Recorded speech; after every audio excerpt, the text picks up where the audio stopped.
Hello, hello, hello, hello. Welcome back to our Pokemon Scarlet DLC. Last time we finished the main plot. I will catch up on stuff I did while I was I wasn't streaming and playing off screen. Yes, the Teal Mask. First of all, I almost finished the whole Pokédex. I'm only missing like one Pokemon, which we will catch today. As you can see, 199 out of 199. Secondly, I did the Billy and Onair subplot.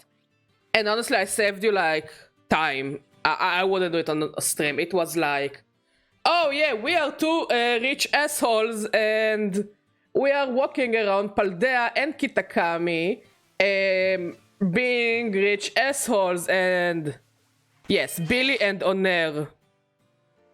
I think they're supposed to be a couple. And they always call you a commoner, and they are give me borderline. Like they give me like borderline, like I don't know, classist and racist at the same time, because they always call you a simple commoner. And they always judge you for being a commoner and how shitty it is to be a commoner. And they go through the beauties of Paldea, you know, and Kitakami, and they're all like, oh, the big river of the big pond of Kitakami. Which is, wait, this fucking pond. Okay, this lake, they called it a puddle and they called it tiny. And then when you remark about that ponds are bigger than puddles, and also they have more depth than puddles, they're all like, oh my god, you're such an educated commoner. And I'm like, wow, you're rude. And they go all around those locations and they're being such assholes. Like, really, they're being such assholes. And eventually they come to the crater of Paldea, somewhere around here. And they're all like, the Paldea League won't let us go and look what's inside the Great Crater of Paldea. And it's very rude because we're so rich. Good job, man. We're so rich. So why can't we go inside? It's very rude. And then you tell them you were able to go inside. Okay. You're able to go inside the crater because, you know, that was the whole plot of the main game. And she took it hard that you can and she can, because she's a CEO and stinking rich. And you beat the shit out of her. Also, the best part of actually doing the plot... Wait, I want to check something. Are you a shiny? I've been trying to find a shiny Sharka that's so bad. No. Anyways, the best part of actually dealing with her bullshit is she gives you a lot of items and a lot of money. Yeah, she's a can. So as you can see, I made over 1.5 million coins just by dealing with her bullshit. Okay? From like 2 or 3 battles and some interactions, I made over 1.5 million coins. Okay, which some of them I used like on Garcidea. You divided by 999. Have fun. I don't do this math. It's a shit ton of gimme ghouls. But yeah, that's the only good part of the DLC, is if you are short on money and you need to buy shit, it's like... It's a one-time event, this whole plot. You can finish it in like 20 minutes. You know, with the Guide of Cerebi, because sometimes they tell you really obscure shit of where they're going to. And as you can see, you can make shit ton of money in 20 minutes. And I wish this event could be used. But the thing that pissed me off the most... Okay. In your final interaction by the crater... Okay... So in your final interaction with them by the crater, they're like, wait, they reach some kind of a realization that there is no difference between rich people and commoners. Okay. and they give you more money and more stuff to sell for money, and they give you an ugliest phone case. And they were like, rich people and commoners are the same. That's amazing. I never knew that. And I'm like, oh shit, I'm gonna shove you down the crater. I'm gonna let an ancient Pokemon eat you. And they were like, oh, Badger, you followed us all this way just to tell us how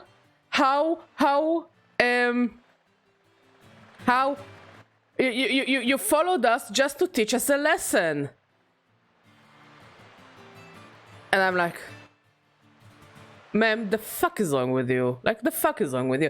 I followed you to steal your money. What do you mean I followed you to teach you a lesson? So yeah, that's pretty much it with that plot line. It was, as I said, it was 20 minutes.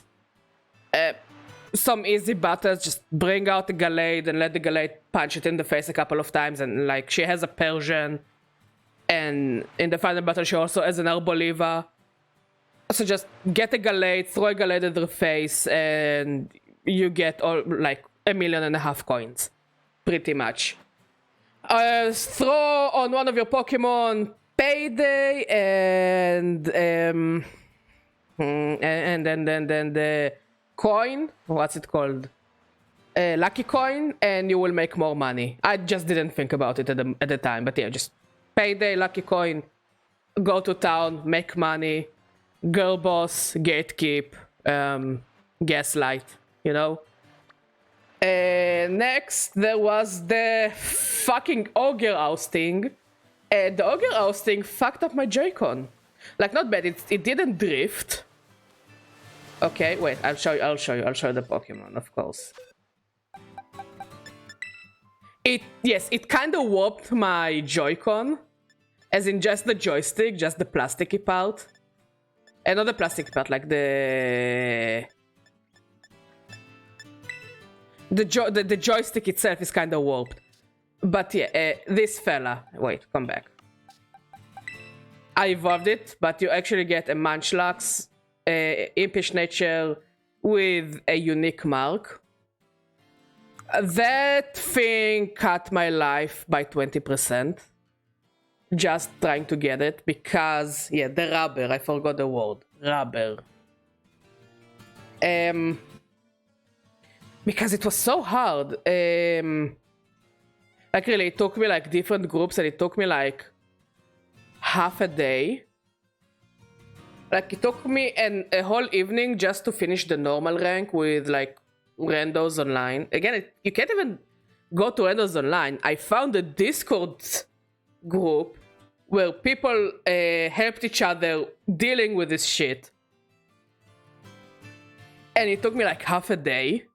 Like I started it in the morning, like around 10, 11 a.m. and I finished it at like 4 p.m. Yeah, it took us like a half a day just to finish the hard one. The hard one is impossible to do it alone, and it's impossible without having a good team of 4. So, like, if you are having an issue and you're on my Discord, and you have 2 other friends, I don't mind helping you trying to finish it. Like, it's kind of worth it. You get a lot of good shit, you know? But it's hard as balls, so, like, if you need help, let me know. And, you know, get 2 more people. Or just DM me and I'll send you the Discord group where you can find people that will help you. Because this shit is impossible by yourself. I don't know how a child, and again, Pokemon by the end of the day is a game for children, and I'm just an almost 30-year-old child.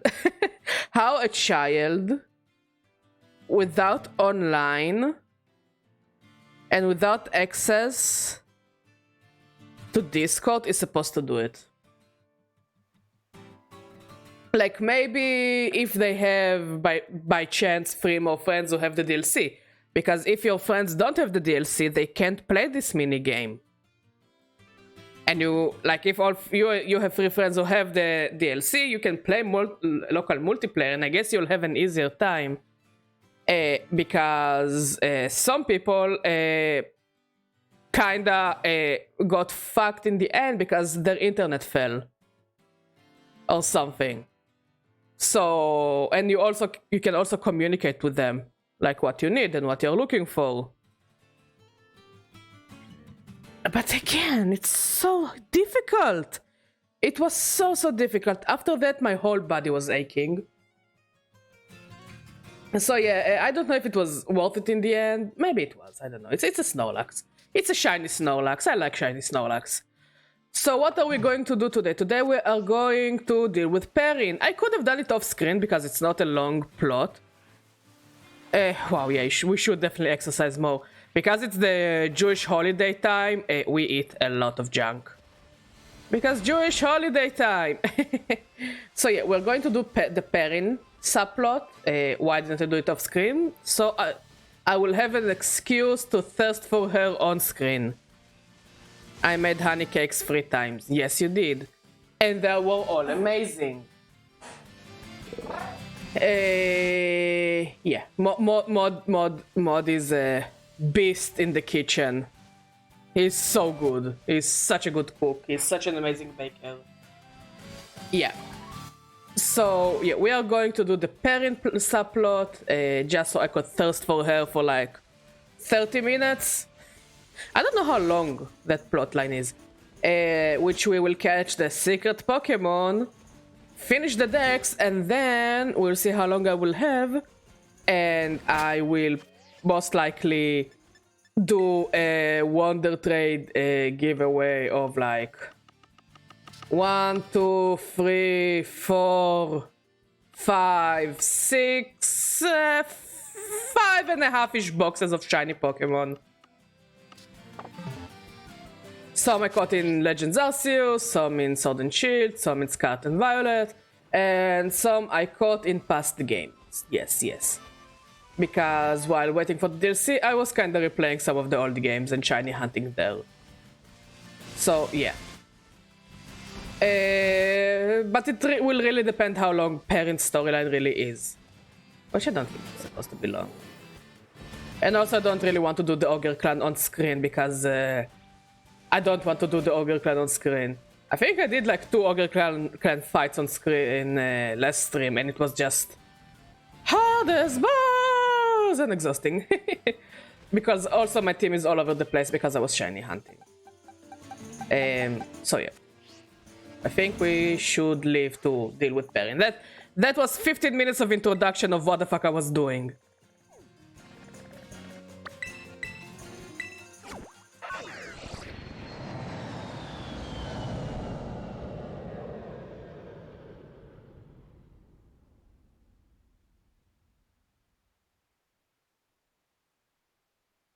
And tomorrow, of course, we will come back and play Baldur's Gate.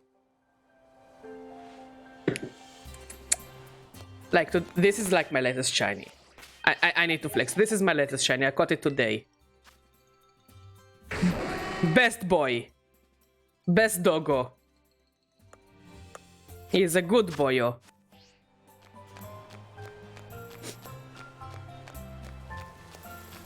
Okay, now we just need to find Perrin, which I don't remember where she is. There she is.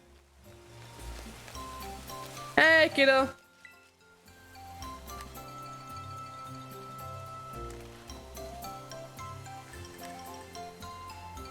So yeah, because I basically just did off-screen all the annoying and boring stuff.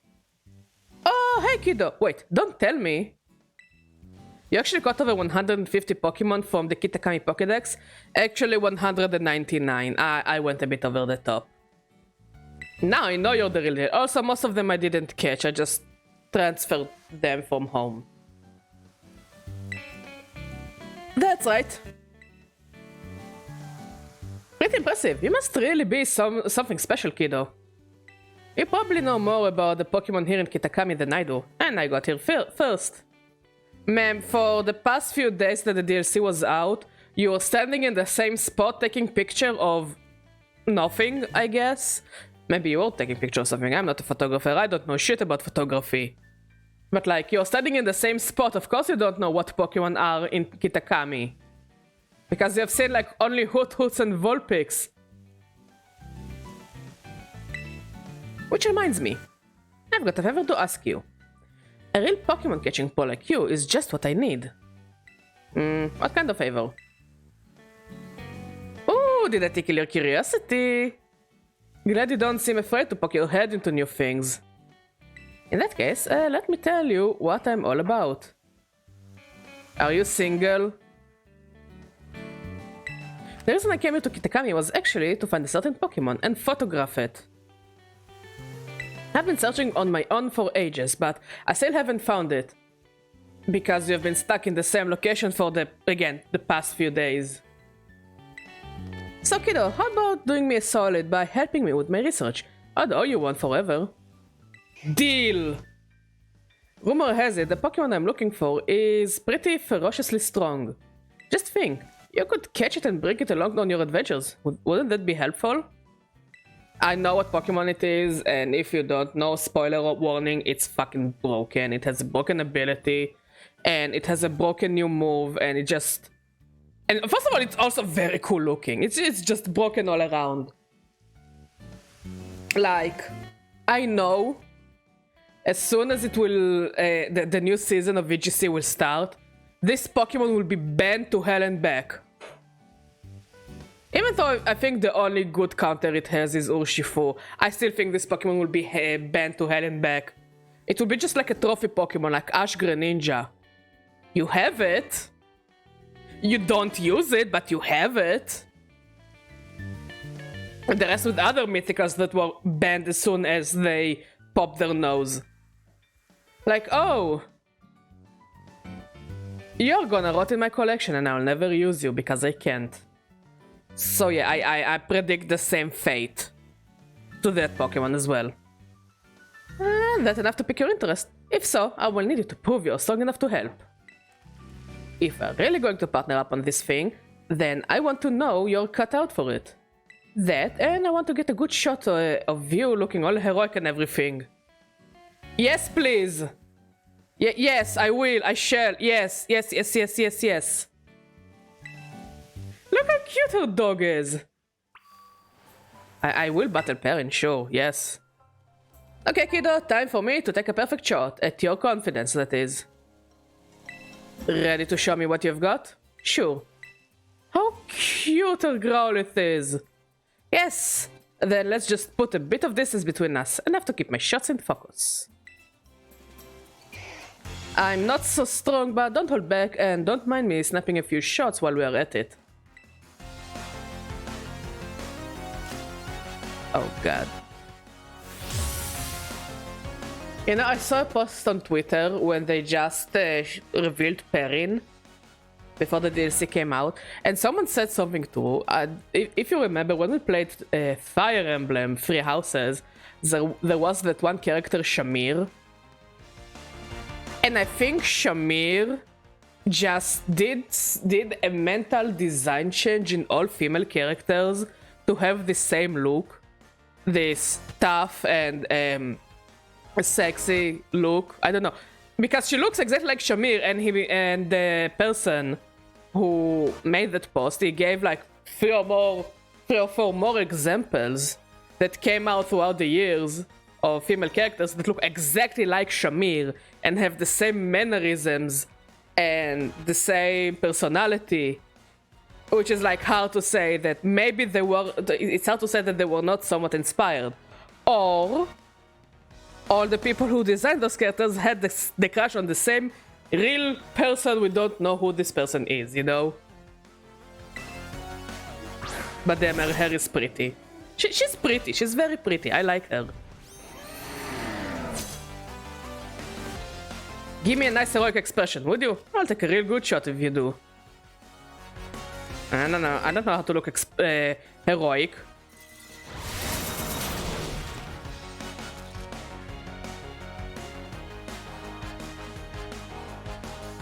Yeah, I know, I look great.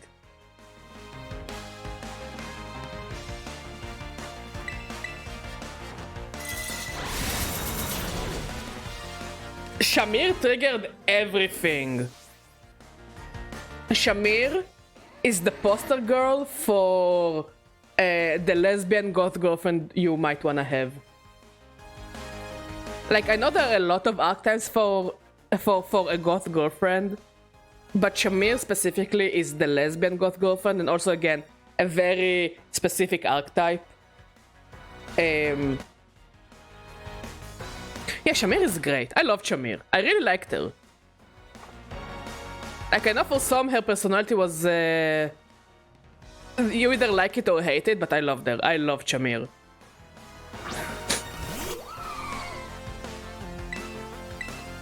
I like that she has Lithium just like her ancestor from Legends Arceus, Adaman.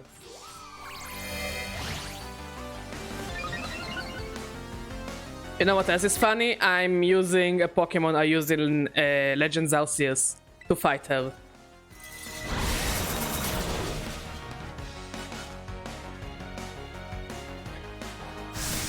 Yeah. I'm defeating you. I know. I'm the best. Oh, that's not good.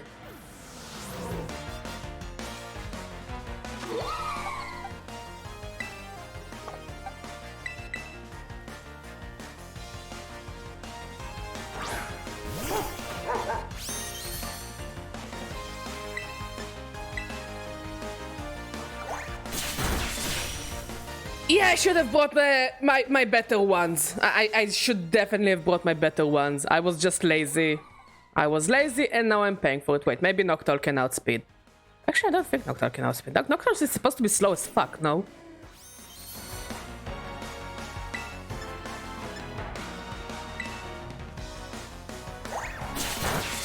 Yeah, fuck it, we revive Mama Swine. That's on me. I was lazy, I didn't break my best team. All on me. Badger takes the blame. But look how shiny my team is. I mean, you can't really see it on Shiny Leafeon because Shiny Leafeon looks pretty much the same. I really like the leaf textures on Leafeon. Like, I really think the texture game in this game is really good.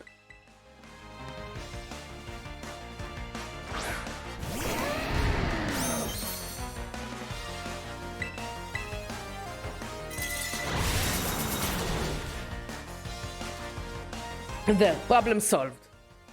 Oof, that was a serious hit. I nearly dropped my camera in shock.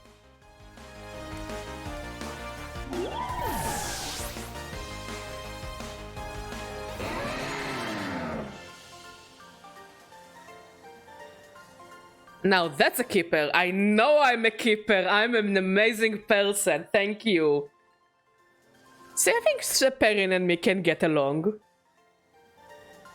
She, of course, will be her oblivious self, and I will respectfully thirst from afar. Respectfully, of course. I am a degenerate, but I'm not a disgusting person.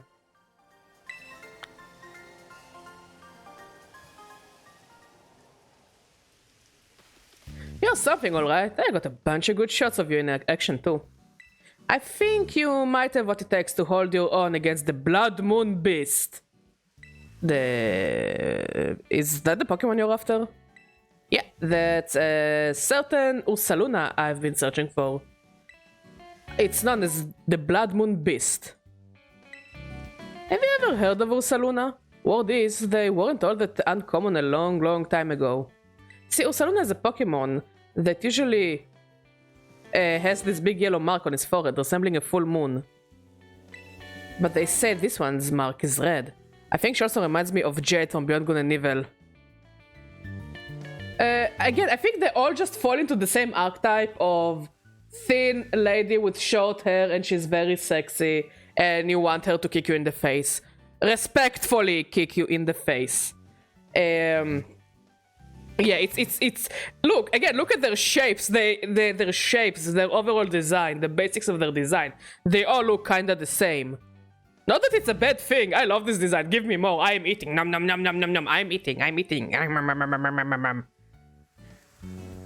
But I do find it interesting. I mean, we know that Pokemon like Weirdeer and Ursaluna, which are evolutions of Stantler, that managed to chime in with their psychic powers, and Ursaluna is just an Ursa ring that covered itself with a pleat block. Like with pleat on the night of a full moon. Which are things that are still possible in modern times, so why isn't it available outside of Hisui? And also goes for Hisuian Lilligant and Hisuian Breviary and Avalug. If you take those Pokemons back to Sinnoh, won't they be like modern day Sinnoh? Won't they be able to return, like to evolve to those forms? Or if you catch those Pokemons in Hisui, in Sinnoh, modern day in Sinnoh, or breed them in modern day Sinnoh, won't they be able to like evolve into their past forms? I'm just really curious about it. Why can't Ursa Ring turn into an Ursaluna again? Or why can't, you know? And what I find even more interesting, you can find here Hisuian Basculin. And you can evolve it into a Basculegion. And I did. I was missing a female Basculegion. I had a shiny male, I didn't have a female at all. I didn't catch a shiny female, but maybe I'll shiny hunt for it later. But the thing is, you can catch a certain Basculin and evolve it here. It just took me a long time to evolve it, but yeah. So I'm really curious if we will learn about why those things happen. A red moon, as if seen through a veil of blood. That's why they call it the Blood Moon Beast. Makes sense. This Ursaluna, the Blood Moon Beast, used to live in my homeland way back when people still called the region Hisui. So you're originally from Sinnoh. Okay.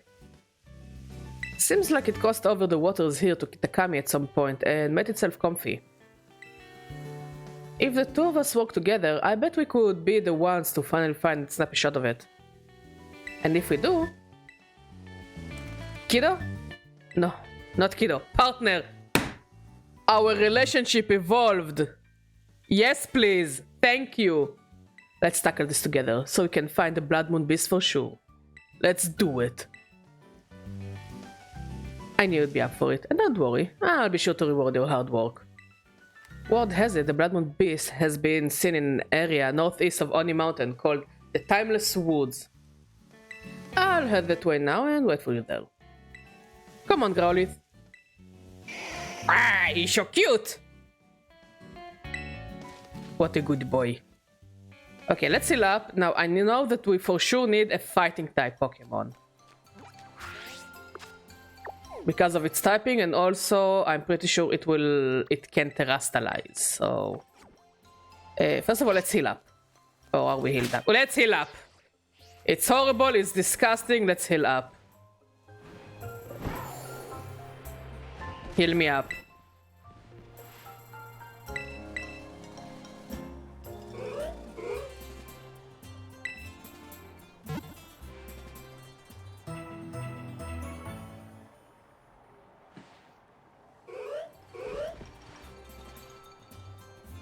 Mousehold is an amazing Pokemon. Ah, this is why I have both of them. Both families of Mousehold. But no, I really need a fighting type for this one. And I think, yeah, I can take this Gallade with me.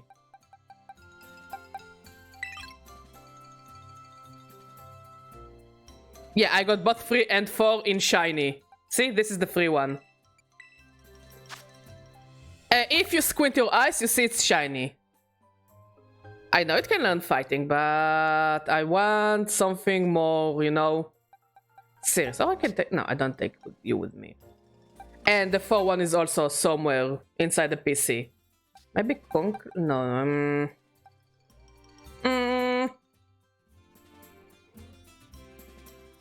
Maybe I can take a Gas Conkeldurr with me? See, decisions.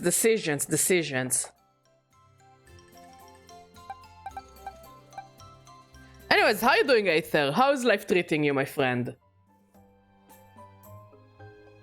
Oh, okay, now I need to think what I'm taking with me. It would be cool to bring just a regular Ursaluna with me. Ooh. Do it. Oh, I can take an Urshifu. Fuck it, I'm taking an Urshifu with me.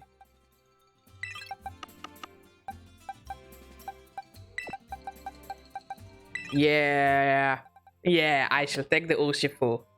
My best boy. I'm glad to hear you're doing well, my friend. Did you get to play the DLC yet or not?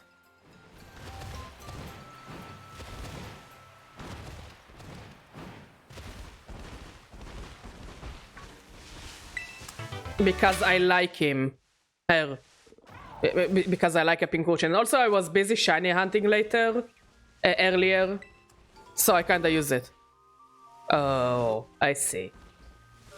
Well, maybe the price will drop and you can join in on the fun. Also, if you have like, I'm gonna do like in the end of the stream, if we will have time, I will do a shiny Pokemon Wonder Trade giveaway, so you can try your luck and maybe get some exclusive Pokemon to the DLC that I've already shiny hunted. So yeah, I was shiny hunting earlier and I just kinda happened to have Pink Urshifu on me.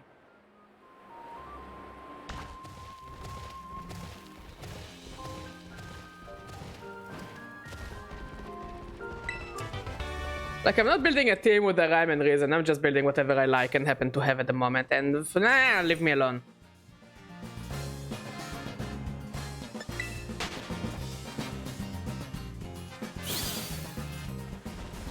So yeah, if you're available and you wanna try your luck, maybe you can get something cool.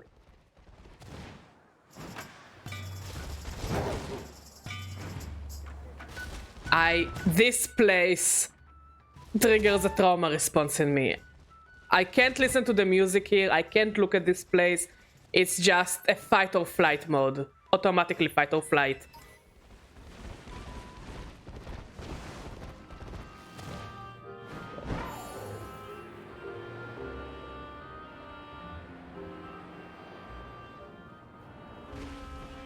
Like, whoever thought about the ogre ousting is a sadist for sure. Hmm? Oh, it's a Hoot Hoot. And a Quagsire, another Hoot Hoot. Cramorant. I'm so happy they brought back Cramorant. I love this fella. It's such a stupid Pokemon and I love it. We need more stupid looking Pokemon. I will down this hill. Stupid looking Pokemon are some of the best. Like, yeah, of course, we all like the shinies. The shinies. We like the shinies. Badger loves shiny Pokemon. But we all like the cool Pokemon, the tough Pokemon, the pretty, the cute. But like, the stupid looking ones, just the stupid looking ones are amazing.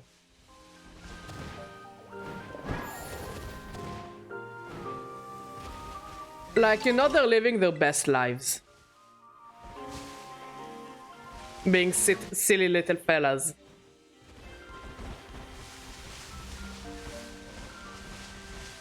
A Vikavolt, Illumise. Nothing too interesting. No.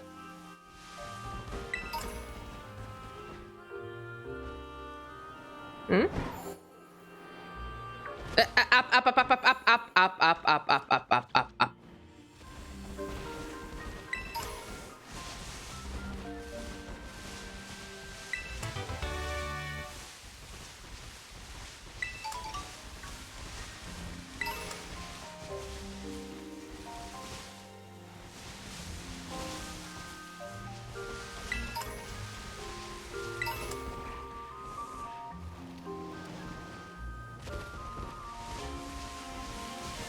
Let's go around the place for a bit, see if there's anything of interest, and then start the thing. What I like about this, what I find interesting about this place, you can find like fully evolved Pokemon just hanging around here. Like some Pokemon that even require trade evolution. Which, you know, if you know me, I think it's like an annoying mechanic, like the most annoying mechanic. And I wish they would return, like, even maybe in the next DLC, the cable cord item. Like, who wants trade evolutions? I don't think anyone enjoys trade evolutions.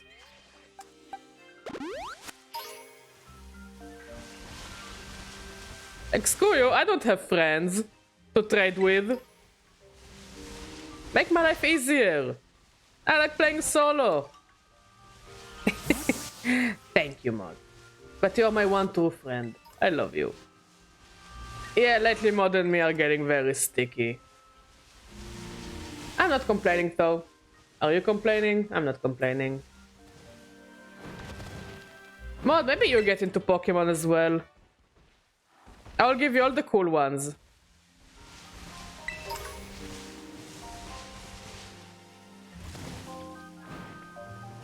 Lately, -6 years. I mean... I guess... Like, you don't need to be so... I don't know. Words are hard for me today. Lately, I don't do well with words. Which is funny, because I am a streamer. Like, it's my one job to speak a lot. And to trauma dump.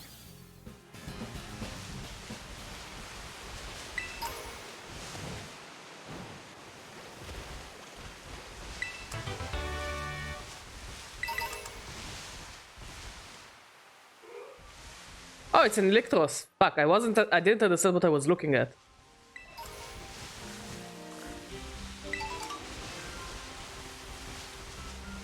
Let's go up. Also, I'm pretty sure you can find here an already fully evolved King Gambit.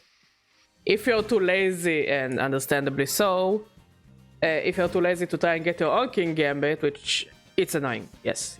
Getting your own King Gambit is annoying. I think you can get lucky and find one here and maybe even shiny hunt for one.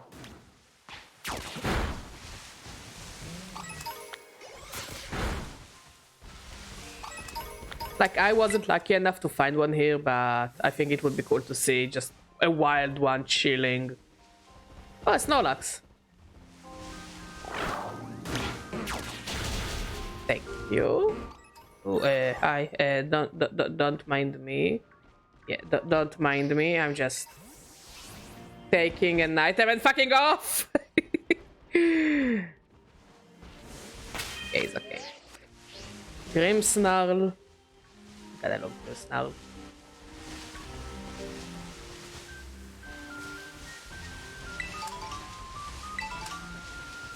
I think Pokemon fans are being too harsh on like Gen 8. Gen 8 gave some good designs. Like every gen has some questionable designs that you're like, okay, but why?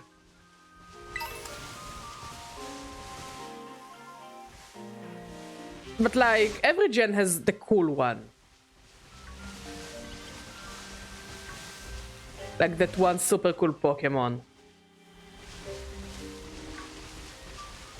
Let's start the play.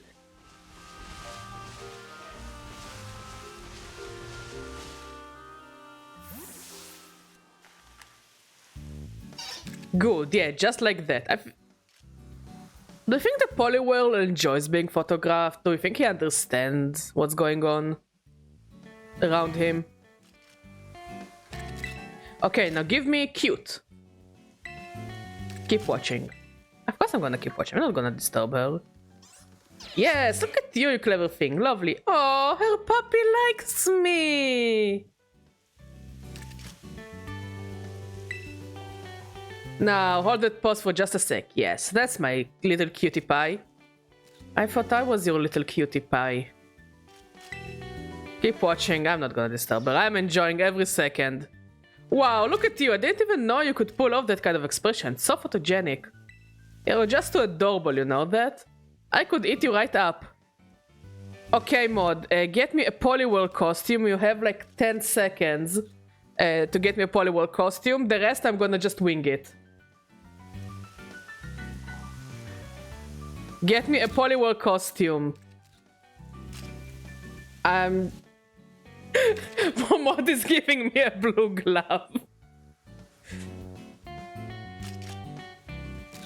I appreciate it a lot. He gave me a blue glove. Look, I'm trying to attract a mate. I'm trying to attract a mate in the game, and I am clearly I'm playing an underage child, but like, you know, I'm mentally projecting myself into the game. So I'm trying my luck mod, you know? What, you don't find me attractive as a polywar? Look at me. Don't you find me attractive like that? Am I sexy? Mod says yes. Now we're gonna keep watching. You know exactly why it's on stream, so I can thirst on camera for a lady with a camera.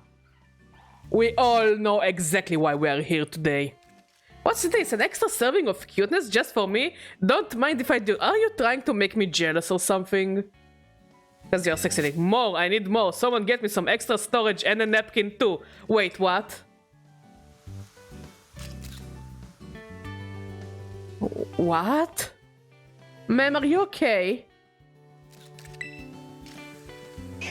Run! Oh, hey partner, you made it! What was it about the napkin? How long have you been standing there? You weren't listening in on all that stuff. Nope, I don't wanna know. Forget I asked. We are... She knows I'm a degenerate. I think she knows that I'm a fucking degenerate. Anyways, it's right around this part of the forest where people have supposedly seen the Blood Moon Beast. Curiously, all the nights have been on nights with heavy fog. Oh shit! Okay, Mo, this is a cool picture. Look at it. Like, look at this shit. That's cool. That's terrifyingly cool. In fact, I've heard that all kinds of unusual Pokemon appear on foggy nights. I'm sure that the Blood Moon Beast is one of them. It's gotta be. It's the Blood Moon Ursaluna. It's a zombie bear. Russell, Russell. Russell, Russell. Oh, is that my little cutie pie back for another photo shoot? Sha! Oh, it's an Ariados. Yeah? Oh, wow, wow, wow, wow. Better lend a head. Yeah, I gotta protect her.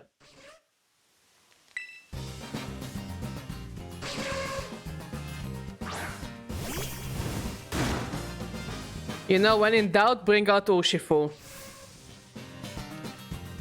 Bear Bestie. Which is gonna be replaced by a different Bear Bestie. I just noticed that... Oh, wait. I thought he didn't have a fighting type move. Could have been embarrassing.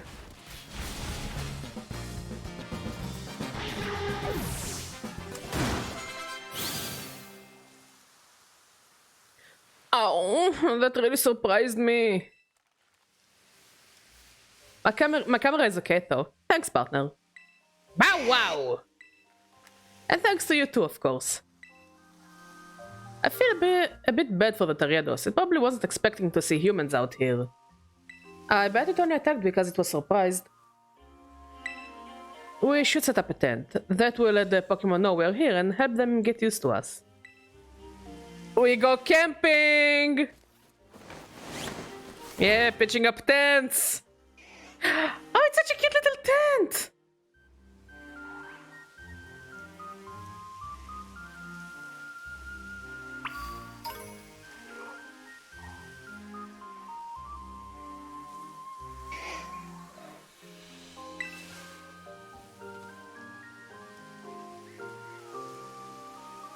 She may be old, but she's still a fine tent, huh? It's a very cute tent. It's actually my dad's, but he wasn't using it, so I just helped myself to it. Say hello to our new base of operation for a survey of the Blood Moon Beast. Oh wow! Now, the Blood Moon Beast is way more wary than an ordinary Pokemon. That's why there have been a few sightings, or so they say. That means we are going to need to do some slow and steady groundwork if we want to find it. So partner, what I'm gonna need your help with the most is photographing Pokemon. I wanted to take photos of Pokemon that appear around here on foggy nights. I'm looking for lots of pictures of a good variety of Pokemon. Afterwards, I'll register your photo data into my handy Pokemon searcher. Over time, that will train it to ignore any signs of other Pokemon that live around here. Clearing all that noise will let us pinpoint exactly where the Blood Moon Beast is. I don't know what this thing is, but can I have it? It sounds useful as fuck.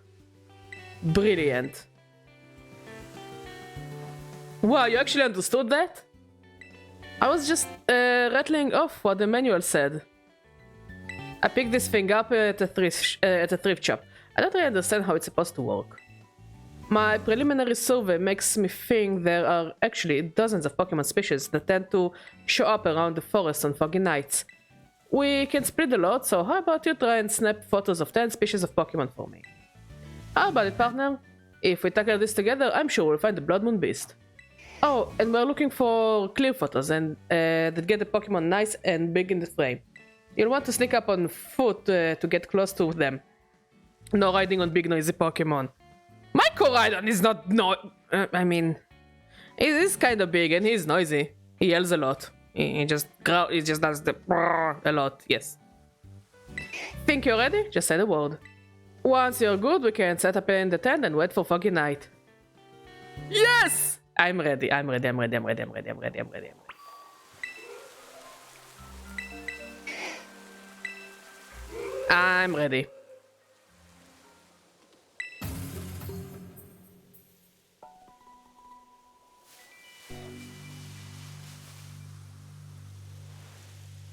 Yes, Badger is going to be photographer.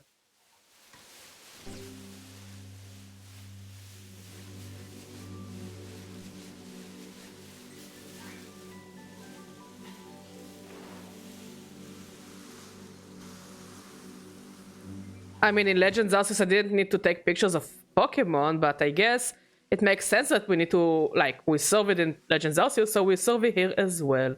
Oh, there is something there. I think it's a Yanma? Or a Vikavolt? Yeah, it's a Vikavolt.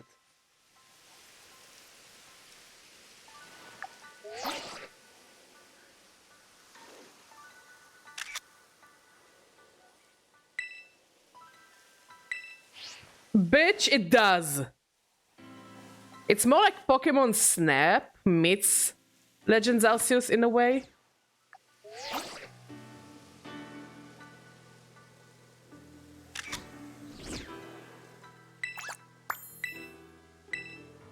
Okay, we got a Vikavolt. That's cool, that's cool. I know that the ghost Pokemon can be a bit tricky because they can phase in and out.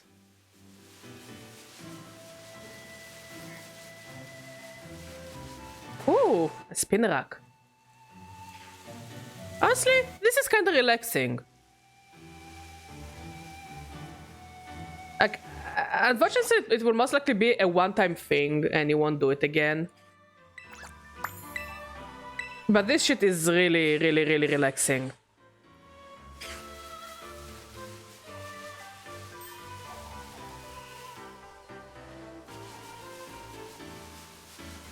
Ooh, a Duskull. Yeah, it's gonna be a hard one. And a Squavat and a Geodude. Okay, let's start with the Squavat since it's right above us.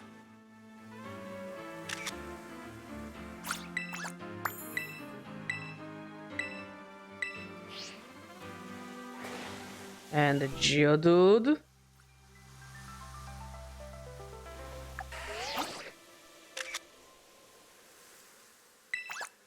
But yeah, I find this thing really relaxing. Is everything okay, Mod? What are you looking for? Mod, maybe I can help you. Your wallet? The rubber band? It's either there... It's supposed to be there. And if it's not there, it's in the room probably by your side of the bed. You know, if you already go to the supermarket, get yourself more like a pack of rubber bands. I thought of something. Okay, I don't know where the Duskull is. Oh, there it is.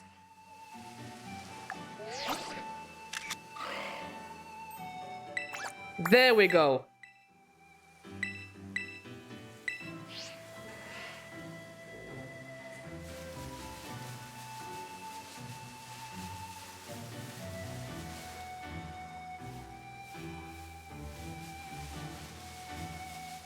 See those? Look at them.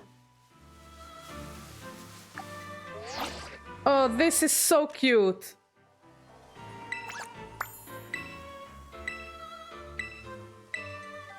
I actually think that the walking animation they give them, which is just a hopping animation, is very cute. Like, in my mind, I always imagine them just walking like, you know, a bunch of soldiers. But they're so cute when they're hopping.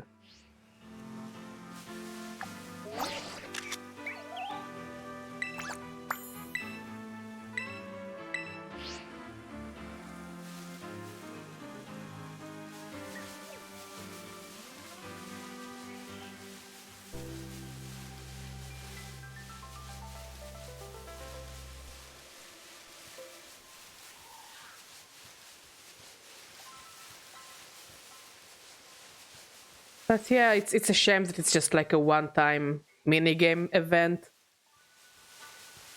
Like, I would rather do this a bunch of times than the ogre ousting and like, I don't know, get money or items for taking pictures for Perrin. Instead of doing the not so fun stuff of ruining my fucking joystick when I'm running after berries with 3 more people and we're all upset because my god, nothing makes sense anymore. Oh, look at the lotas!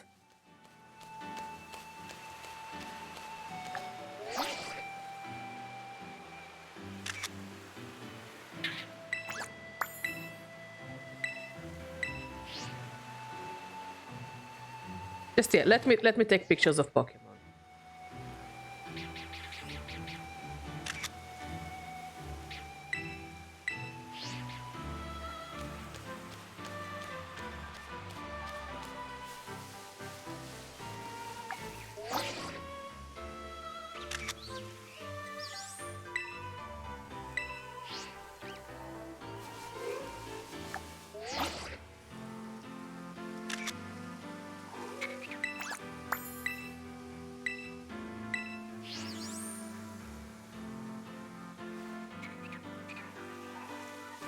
Where's the Hoot Hoot?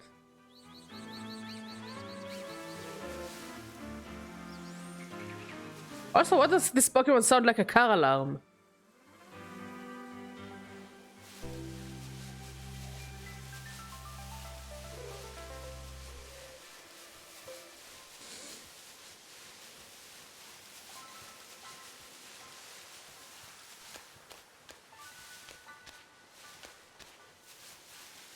Hmm? Oh, it's another Geodude.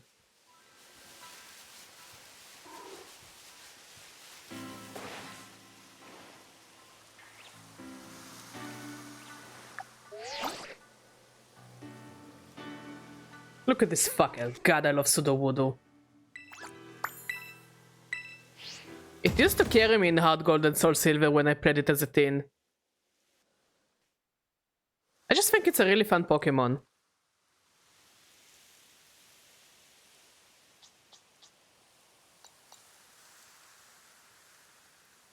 Okay, so if we just compiled the photos we both took, it looks like we photographed every Pokemon known to appear in the forest when it's foggy. We did it! We really pulled it off! I can't tell you how much I appreciate this. Now we just send all our data to the Pokemon searcher and... Wait, I guess it's supposed to take a bit for all of the data to be processed or whatever. You know, the photos you took were all real good, partner. You got an eye for this. So Spill, what were you thinking about most when you were taking those photos?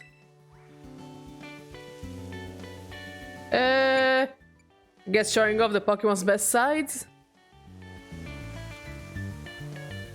Trying to show off the Pokemon's best sides. So you try to capture those moments when your subject is really shining the brightest, huh? Yeah, like Sudorudo just being a little fella. I'm actually in a bit of a slump myself. Even a kid like you knows what a slump is, right? Like, when nothing seems to go right for you. Yeah. I like how my character actually worries for Perrin, because we all love Perrin. Yes, this is Perrin lover zone. If you don't like Peril, it's a you issue. You will be in peril if you don't like Perrin. That was a good one. That was a very good one. You might not believe it, but when I was younger, I was lauded as a photography prodigy. Everyone loved my photos, absolutely everyone. But in these past few years, I feel like I have lost my spark, and my photos show it. They lack heart. The awards have all dried up, the accolades too. And the longer it keeps dragging on, the more I lose sight of what it is I even want to capture with my photos.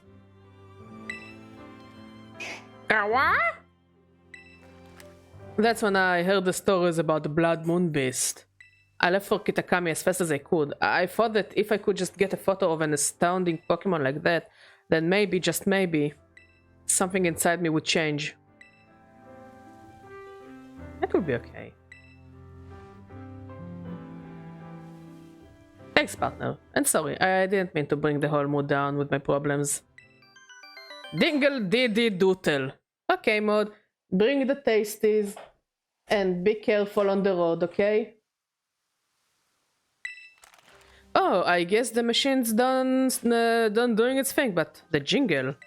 I'm pretty sure that's the same one my dryer plays when it's done with the load. Too funny. Who decides to use that? Can you just give anything a jingle now? Shit, yes, give anything a jingle now. Literally anything needs a jingle.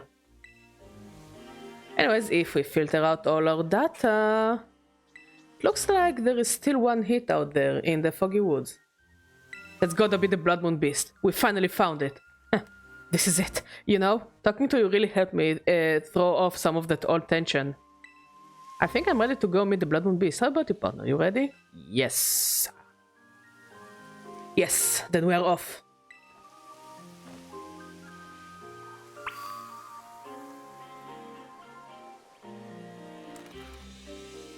It's finally time for me to capture the Blood Moon Beast on film, that is.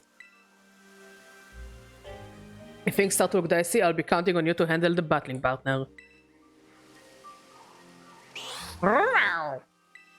You too, of course, Growly. Now then, let's get going.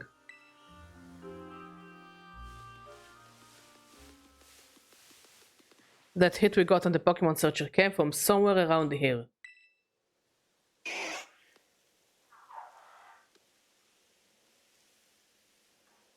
It's awfully quiet. Let's stay alert. Got it. Stomp, stomp! Are those footsteps? Whatever's making them must be huge. Rustle, rustle, rustle. Oh! Zombie bear! Zombie bear! Zombie bear! Is this like Freddy Fazbear's fucked up cousin or something? This is such a cool Pokemon. Got a red moon on its forehead. It's the Blood Moon Beast. It's real. We actually found it. Right, my camera. Now, you just be a good little beast and stay right there while I snap a photo.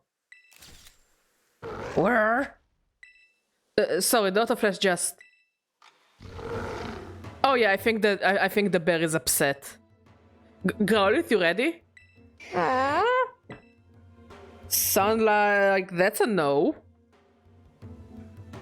Are you not going to help your trainer, Growlithe? Or you're like just gonna sit there and be like, How about you, partner? I've got it covered. With my own bear! I'm gonna defeat you with my own bare hands. Bare hands. Sorry, and thanks, you've got this.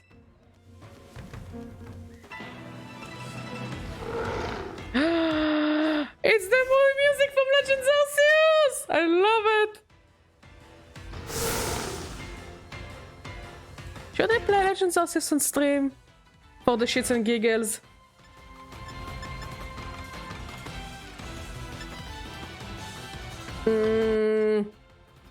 That's not Terra yet.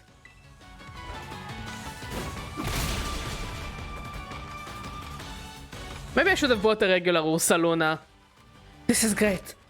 I'm right up close to the action. Keep it going while I snap some shots. Blood Moon.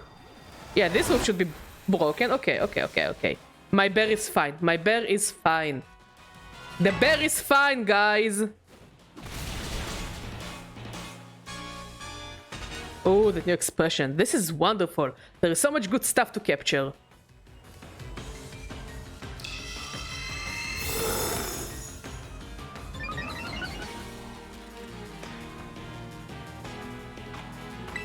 Okay, fuck it. We Terra for the final move. You know, to make sure that it stays down.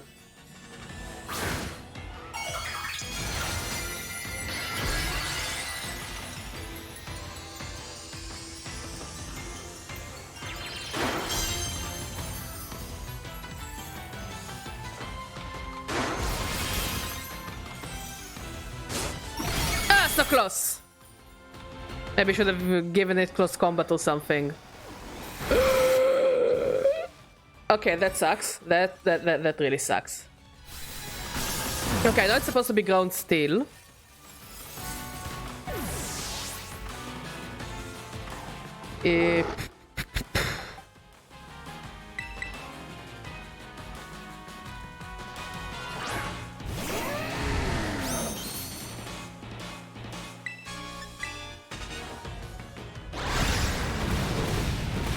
There we go! I'm a problem solver!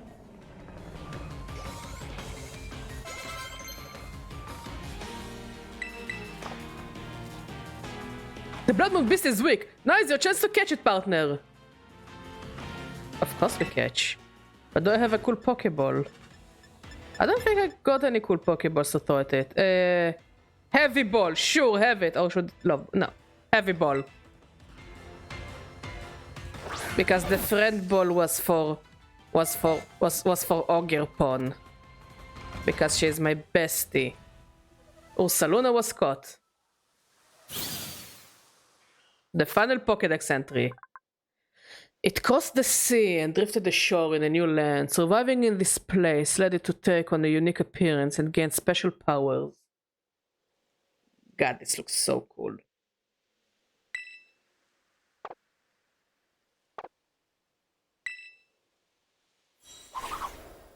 And we finished the Pokédex! You okay, partner? I didn't seriously think you would go toe-to-toe with the Blood Moon Beast, let alone catch it. That was amazing, absolutely amazing. Oh, wow!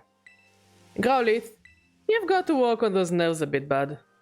Oh, he's cute!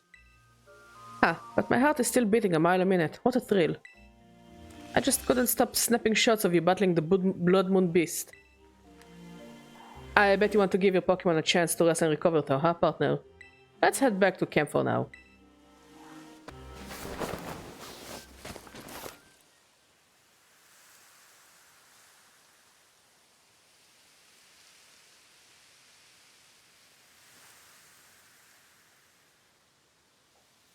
Packing up the old tent and calling it a day feels a bit sad. Like the end of an adventure. I couldn't have done this without you, partner. Because of you, I finally feel like I have some photos here that I want to keep forever. It's been ages since I felt this way, seriously. And now that I'm all motivated, it's time to ride the feeling and seize the day. I'm heading back to the village this instant to get these photos developed. As we always say in my family, time wasted is lost. She really is Adamans. The opposite of an ancestor. So I'm not wasting any more time. Let's meet again in Mosui. Grawan! Yes, Grawan to you too, buddy. Let's look at our best new guy. At the bear. Also, it's ground normal. Why did I think it's ground steel? So it's just like a regular Ursa Luna, but with a different form. Oh, it's so cool looking though. Should I add it to the team? Special attacker. Let's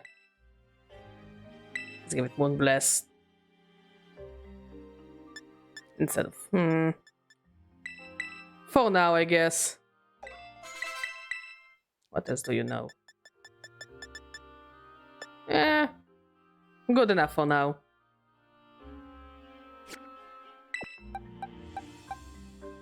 Let's add you to the team, because you're so cool. And let's throw in, I don't know. You? Yeah, you.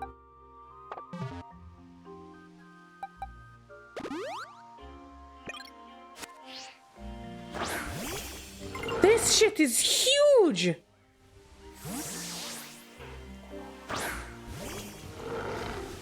Oh, this Pokemon is humongous!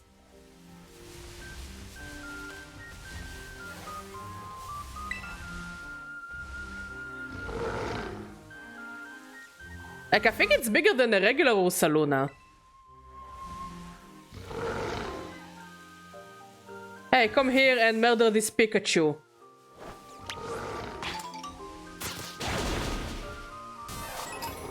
Oh, this is amazing. I think we'll take the scenic route. Maybe we'll find something cool on the way. You know me, I like the scenic route. So yeah, it's actually around the same time I thought we would finish this subplot. So I think we will go finish, you know, speaking with Perrin. And then we will go and do some wonder trades, I guess. You know, to fill up the 2 hours we got left.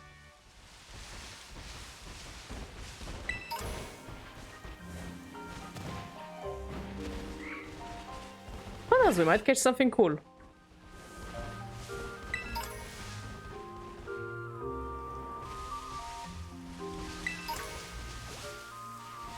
Hello.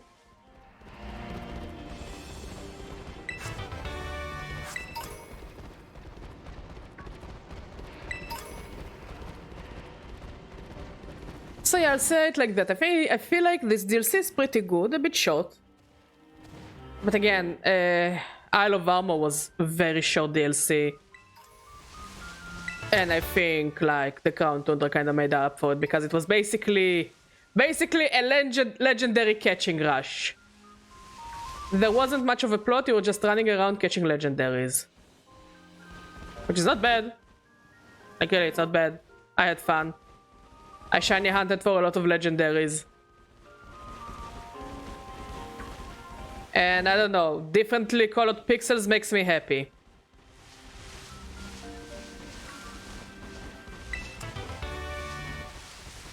What do we have here?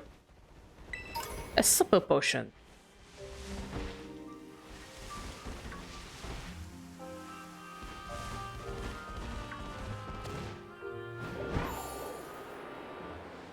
What do we have over here? Maybe one of the Kitakami Ogre clan? Like, if we find one, we will kill one. Of course we will. Oh no, we have been here. Yeah. This is where we fought Fez and Dibity.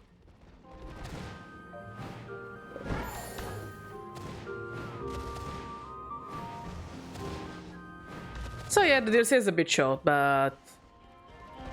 again, Isle of Armor was short, and we got Urshifu out of it. So I'm not complaining.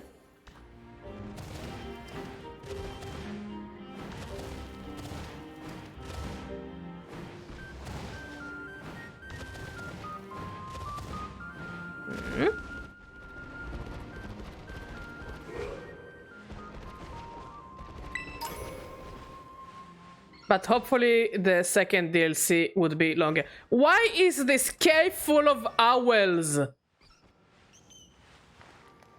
Aren't owls like creatures that... Are you differently colored or am I making shit up? You're differently colored.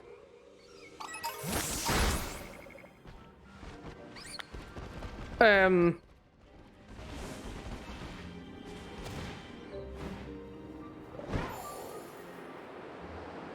regular Growlithe.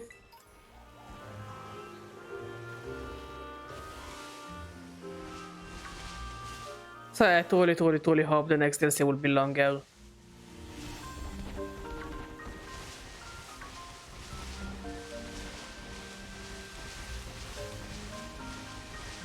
Because it seems like it's gonna be longer, like...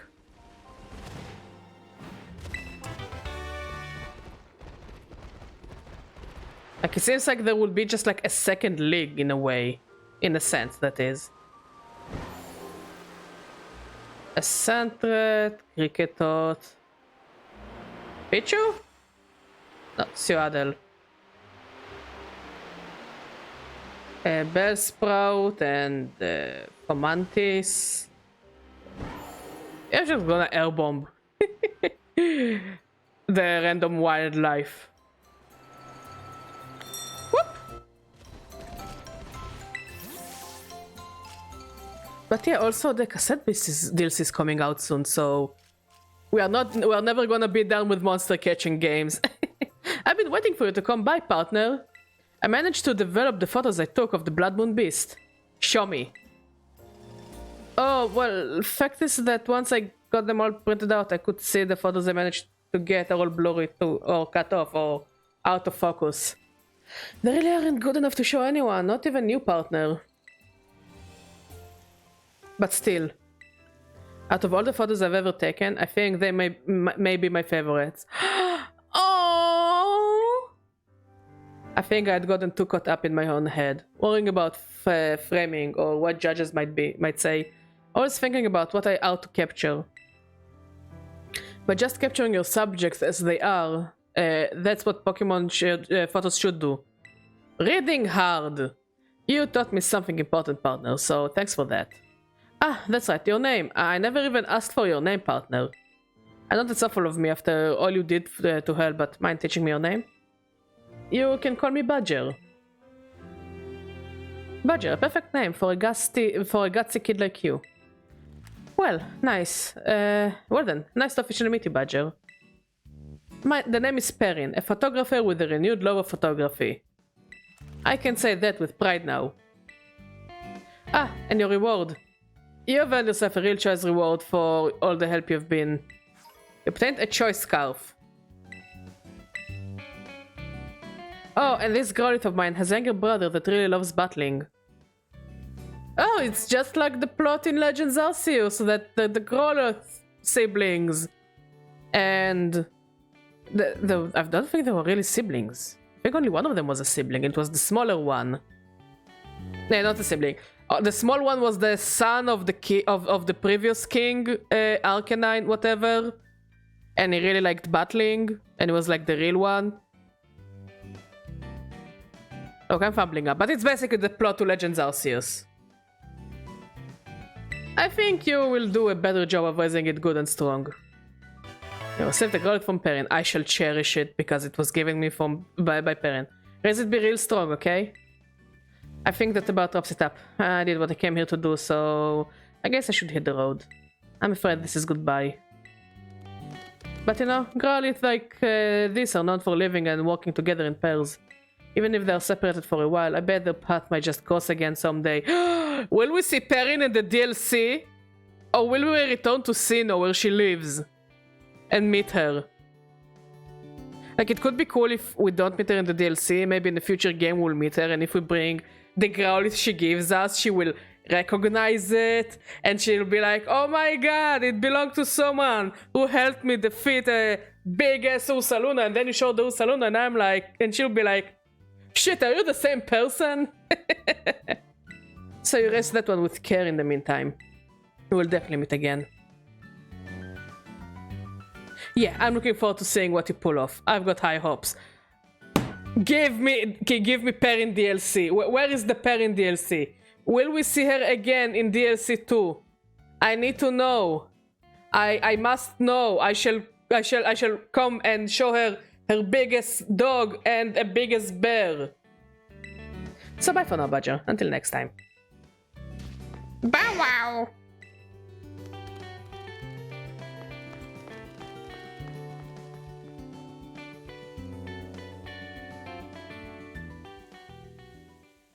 was a cute subplot. Okay, that means we finished our Pokédex.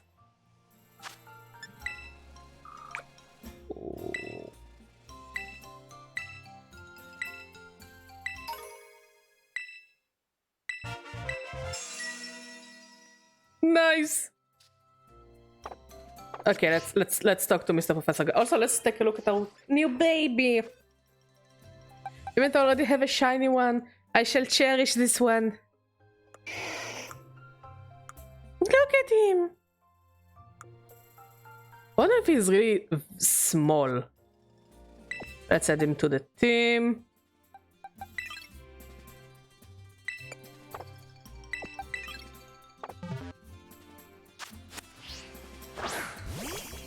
I mean, he looks decently sized. He's so cute. Well, let's talk to Jacques.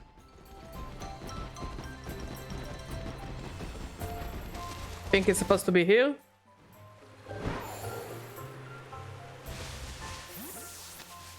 Hello, hello! Hello, hello, Badger. Looks like you've got 200 kinds of Pokemon that can be found around the land of Kitakami. Wait, are you telling me you've caught them all?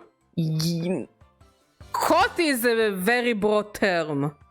But I happen to have all of them, yes. Wow, wow, a complete Kitakami Pokédex. This is great. No, you are great. Thanks to all your hard work, I don't think there is anything more to be done when it comes to surveying the Pokemon that live here in Kitakami. I really wish I had something to give you to commemorate all of your efforts. Oh, wait, I do. Oh, I know. I'll give you this charm I got at Kitakami Hall. It's a limited edition souvenir they only sell here. Oh, thanks. Glimmering Charm. I think it's supposed to give us like more Terra Shards in raids, so that's cool, I guess. Having one of these mysterious Glimmering Charms increase the number of Terra Shards you receive from Terra Raid, but yes, I think Joe Merrick like did a testing of this charm and like you can get extra 10 like in some raids you can get like extra 10 shards, which is a lot. Like if you're training Pokemon for like VGC and you don't want to use like PK hacks or you don't want to do like 50 raids, this is actually a very good item. Like if you train Pokemon for raid events, you know, it's actually really useful. Not bad, not bad. But I do wish they would bring back the Mark Charm. Maybe in DLC too. If you don't know what the Mark Charm is, it was given to you in the first DLC of Sword and Shield. And basically it raises the chances of your Pokemon to have a mark. Like now it's easier to get a mark because you just make a level 1 or 2 or even 3 mark sandwich and the Pokemon you catch will have a higher chance for a mark. But like, you know, it would be nice to have it, you know. Also Oval, I mean, Oval Charm is a bit redundant if you make a lot of sandwiches. Because I don't think Oval Charm raises your chances of getting a shiny from an egg. I think it just raises your chances for an egg, but I'm not sure. I wasn't really into breeding when I'm not really into breeding when I play Pokemon. I'm just like breeding when necessary. Oh, and can you show me your autumn font for a second? Thanks to the diploma feature Director Clavel helped with, we can celebrate your achievement. In style, Badger. See, you can get a special message from the company that certifies Pokédex completion. There is a company? Wait, lore updated. Eee! Look at Ogerpon, she's so cute! But also, how do they know what Ogerpon looks like underneath the mask? I mean, you know, because besides, you know, I catching it, but like, you know. But like, what I'm trying to say, words hard today, I know. There is a company that gives you those certificates. Will we know more about the certificates in the future? I'm really curious about it. Like about this Pokédex company. Because, okay, I talked about it before on stream, but like, there is this theory, and I stand by this theory, that professors ask children to help them with the Pokédex, because it's like they get a lot of different point of views about a Pokemon, and they can pretty much deduct what the real nature of the Pokemon is from different perspectives of children. And also it's like a give take, like the professors give the kids like rare Pokemon, as since starter Pokemon are considered rare.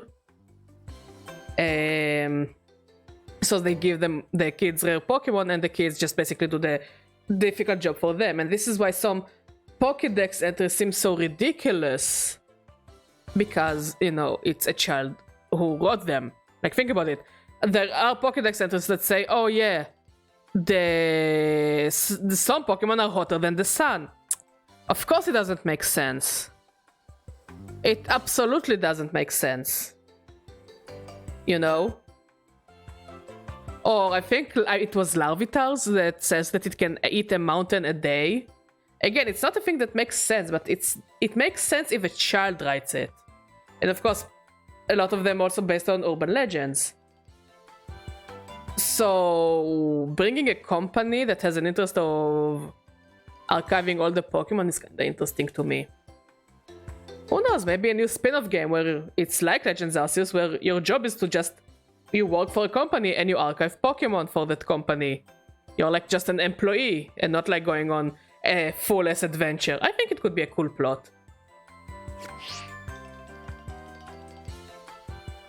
But again, I just like catching stuff. You may have completed this Pokédex, but that doesn't mean your school trip has to end. I hope you'll keep meeting lots and lots of new Pokemon friends around Kitakami. Jacques is so sweet. We don't deserve Jacques. Also, I want to check something I was curious about. Never mind. Oh, Petilil. Okay, that means we are pretty much done with the whatever the DLC has to offer besides fighting the Ogre clan, which I am too lazy to do, and I'm not willing to do it. But I think we will go and do some wonder trades. We have like an hour and a half left on stream, so let's try our luck. First of all, we might get something good, or if we get something hacked, let's hope it has some good items on it. Because last time I did it, I got like 2 or 3 Master Balls. And those Master Balls actually helped me catching the Loyal free. Because I didn't feel like battling them at all. Like, I tried my luck with the Quick Ball, the Quick Ball didn't work, I fucking threw a Master Ball at them.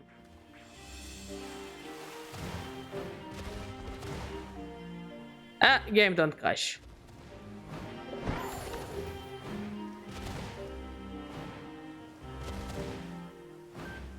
But yeah, I find it weird, but I feel like after the update for the DLC, it does feel like the shiny, it feels like the shiny charm works better now.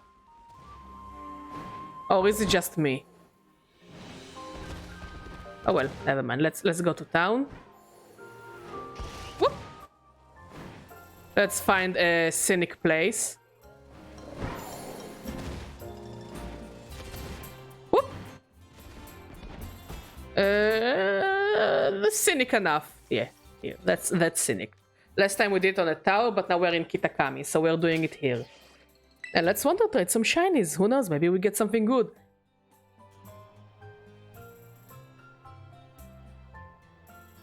Look at them boys. And Pinkochin. Honestly, I really wonder what will be the next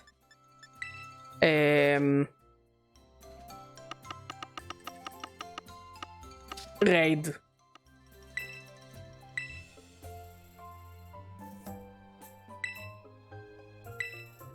Event. Like Mewtwo, I think is until the end of September. So I wonder what will be the next one after it. Like, will it be the Sinnoh starters? Oh, I don't know. I really don't know. I'm so curious.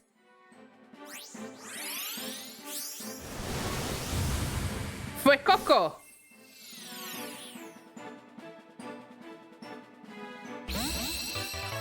Brrr!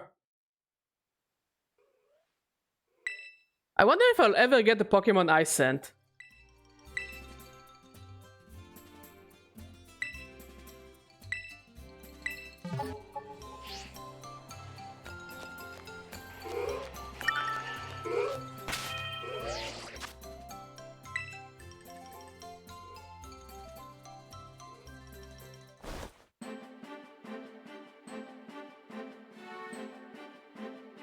What is it gonna be? What is it gonna be? It's Arena.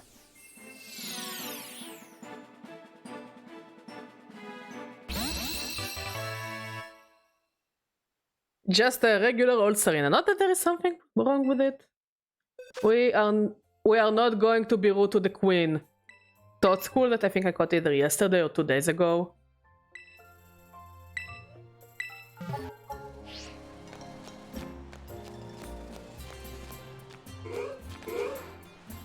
Yes, indeed. Hoo-woo, hoo-woo. Hoo-woo, hoo-woo. Hoo-woo, hoo-woo. I'm talking. I like how the Hutu just looked into the camera.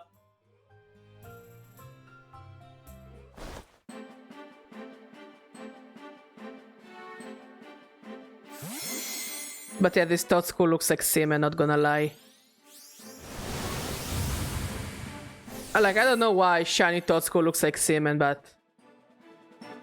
You know. Azugladis. Oh, that's a cool name. Is it like the French name?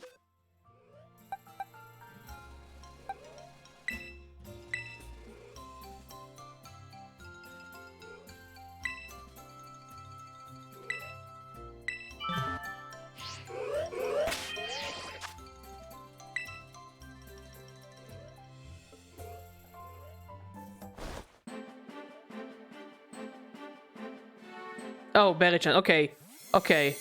It's a hacker, I know, but maybe give us a good Pokeball? In a love ball, that's nice. Over love. Very lovely. But wait, does it have a cool Pokeball on it? Does it have a cool item? Not bad.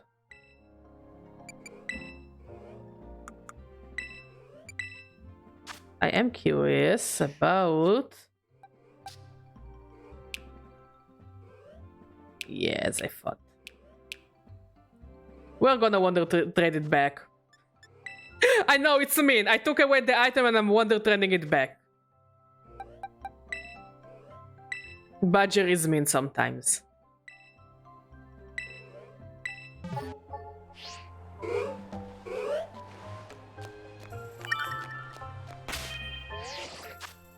But hey, you took away my semen from me and you sent me a rat. You know?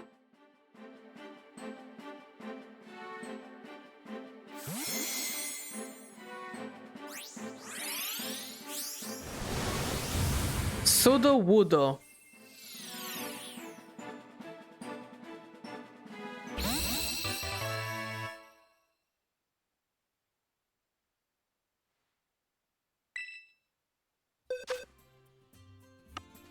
That's the only reason I am looking forward to getting all those fake Berry-chans or Machamps or Kinglers or whatever.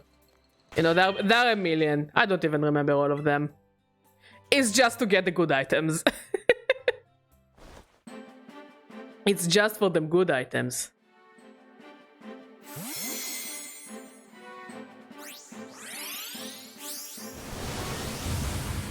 Oh, 3 G-Bucks.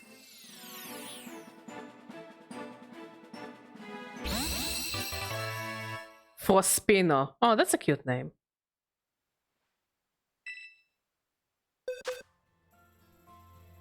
A German one.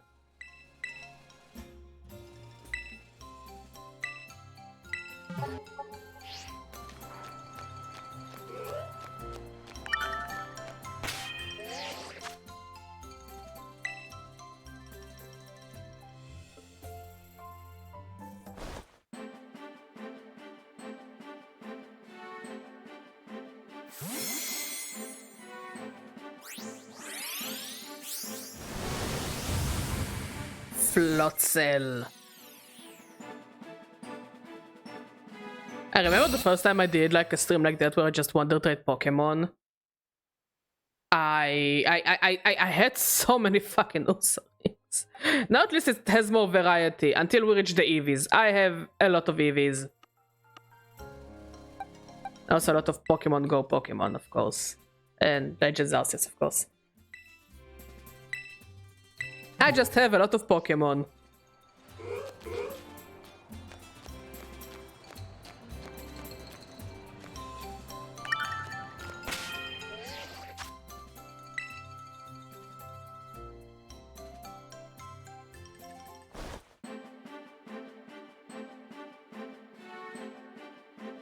Who knows? Maybe it will make someone's day. Or maybe they will release it because they will think it's fake. Or maybe people will be like, oh god damn it, it's a spinner rack.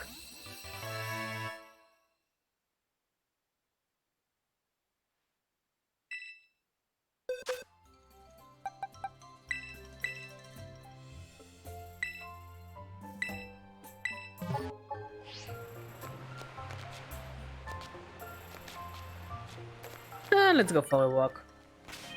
That place wasn't as scenic as I thought it would be. Who knows, maybe we will add more to the pile.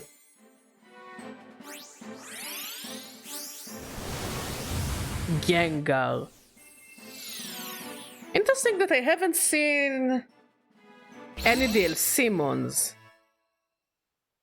so far. Besides Senchu, but Senchu doesn't count. Senchu doesn't count because it's... Oh, it's a German name. Senchu doesn't count because it's Berry-chan.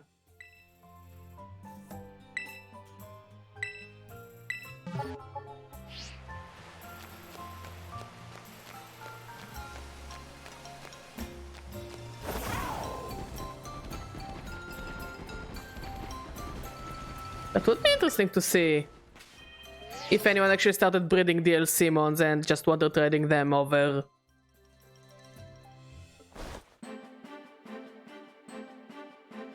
To Stardust.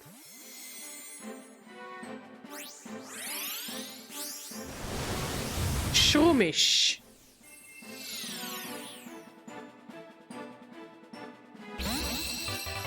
Shro. Hi, Shro.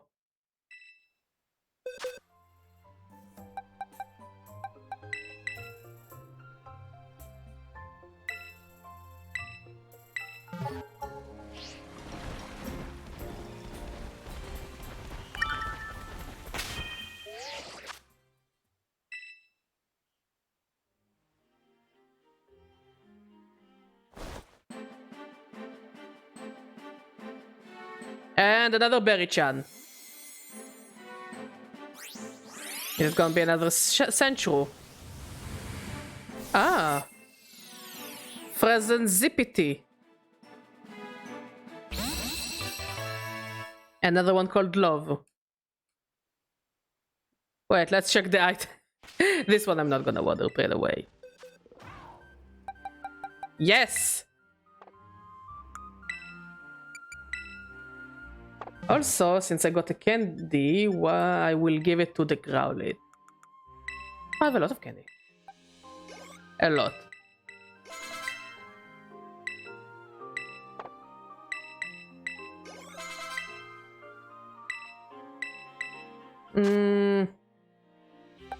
Sure.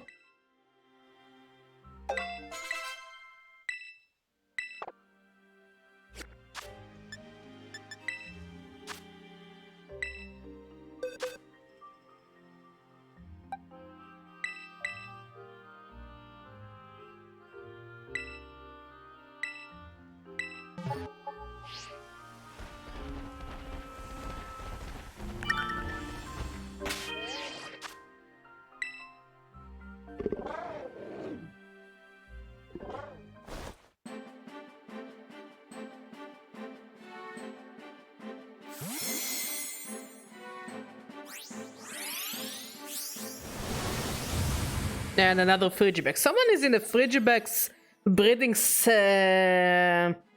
frenzy. But in different languages. Frigodo.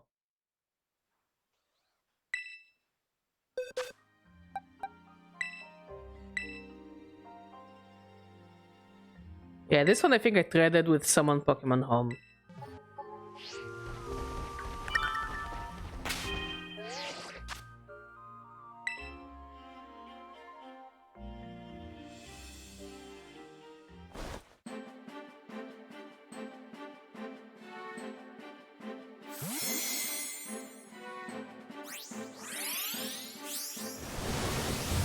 C-Dot!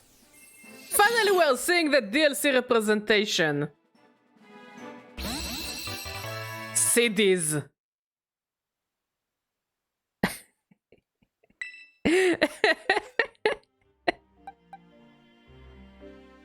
You could have leveled it up to level 69. Come on. That's lazy. Just give it one rare candy, dude.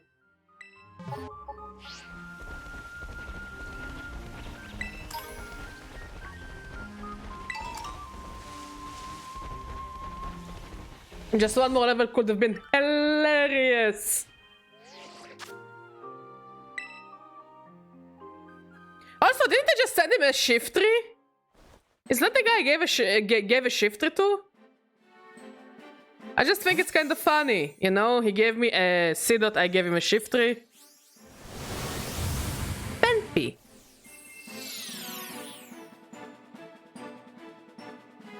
Penpy is so cute.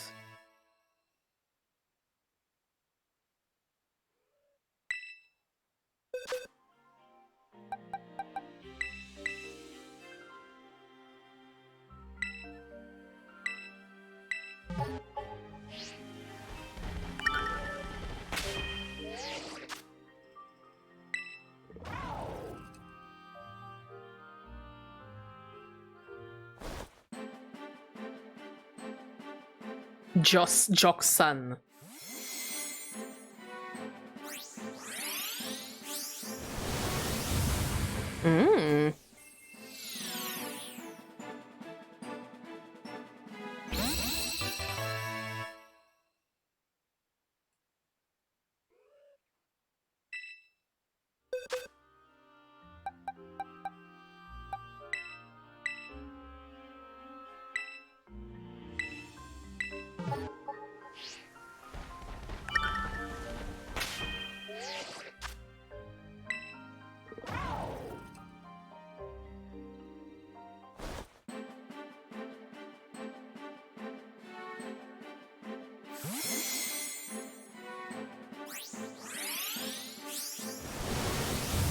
Love disc.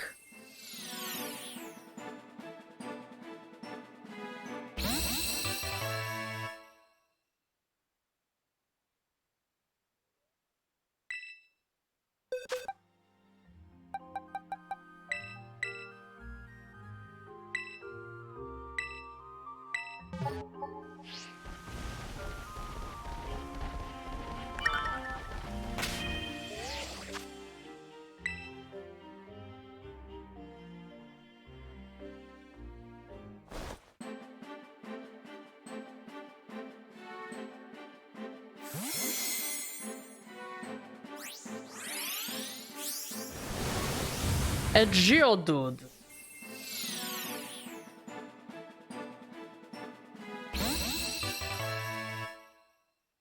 Enough for a region based on like rural Japan. I would have kind of expected to see the Pan family, you know, Pansir, Panpur, and Pansir, Panpur, and Pansage. I would have kind of expected to see them around, you know. But again, who gives a shit about them? But like, it just makes kind of sense, you know? Like, at least for me.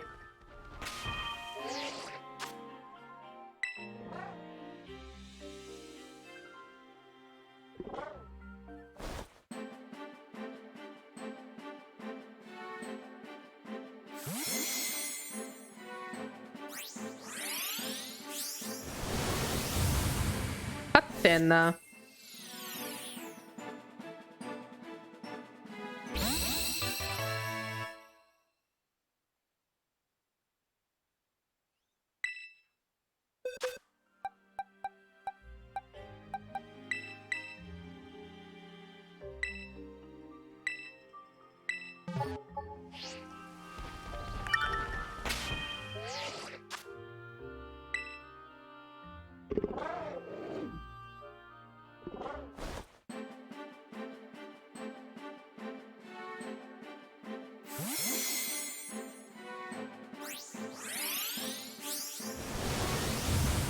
Tinkaton.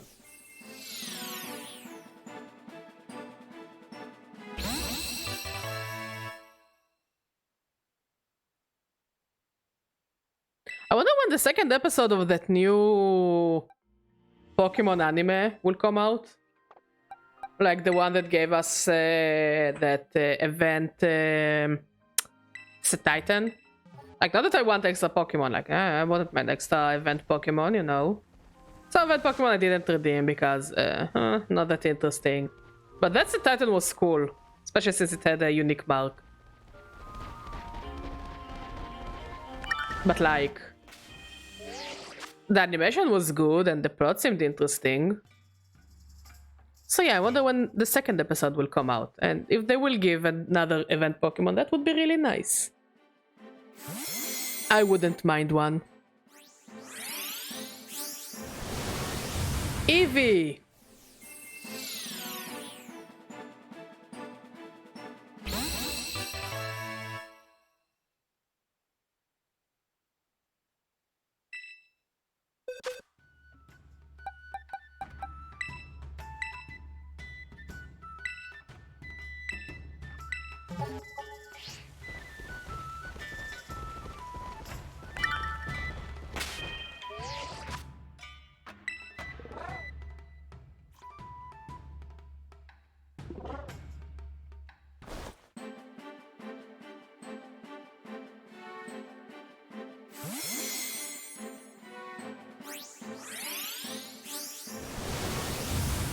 Sprigatito.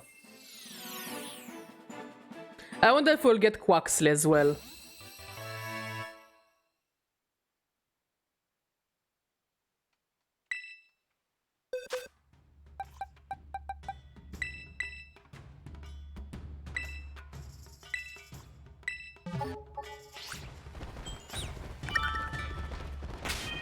Oh, also the Mass Outbreak Clefairy event is soon. And the Clefairies there should have a unique mark. So it would be cool to catch a shiny Clefairy with a unique mark. You know? I will fucking work my ass off to find one. Fuck it, I will work my ass off to find one of those unique marked Clefairies. That is also a shiny. You know, bragging rights.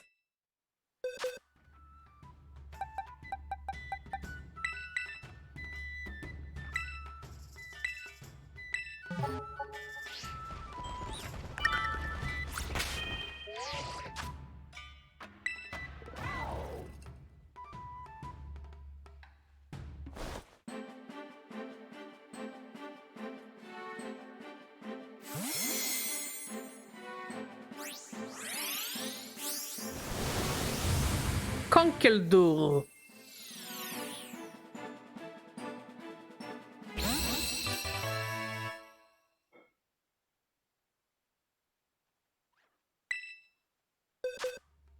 And Mod is back home.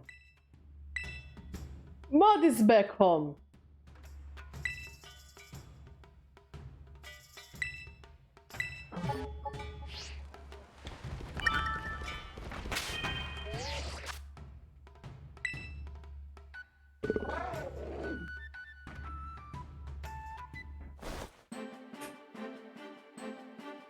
Did you get everything you wanted? Did you get anything interesting? What did you get? Oh, an Aquataurus.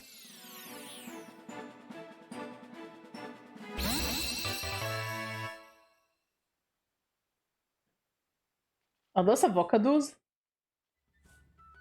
They look... Okay, first of all, I can work with it, but... Also, why do they feel like phallic? Like, you can see... You can't see it, but like... When I hold one of those avocados, it definitely feels like I'm holding a dick. No, it's good, I can work with it, but it all feels like I'm holding a dick.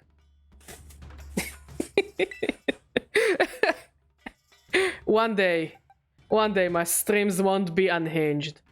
Today is not the day. Maple and chocolate for the pancakes. Yes, we're having a brunch tomorrow. Yes.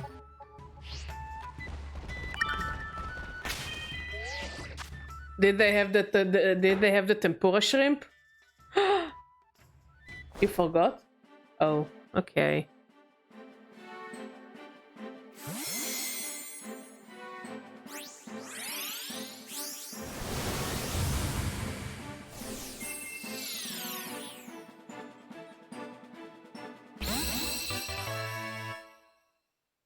It's okay, Mod. I'm not upset. What else did you get?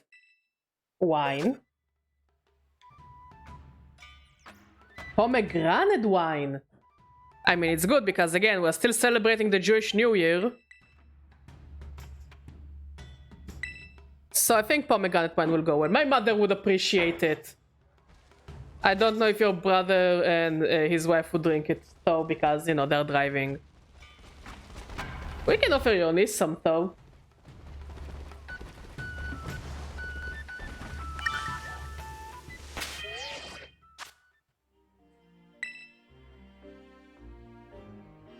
Yeah, we're that uncle and auntie. Cottage, good. And I see Philadelphia. And then the triangle. Ooh, lots of chisms. It will go well with the wine. I love chisms. It makes me feel as if I'm healthy.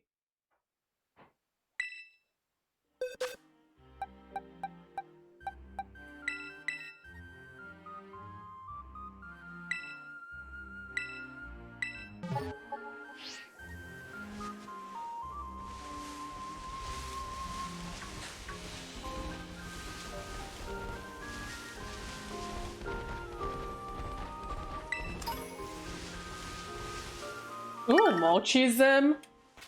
It's cheese. I actually like this cheese. My mom used to get me it a lot when I was a kid. It's what's called? It's smoked cheese.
Another junk mo.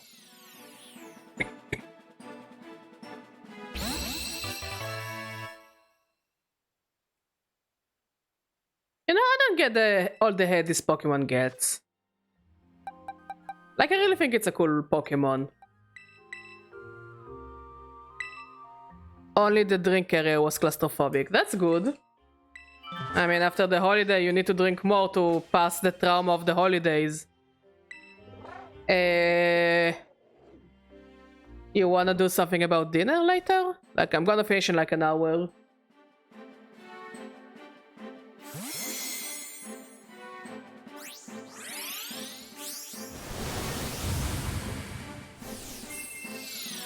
Sure, we'll check what we have. Okay.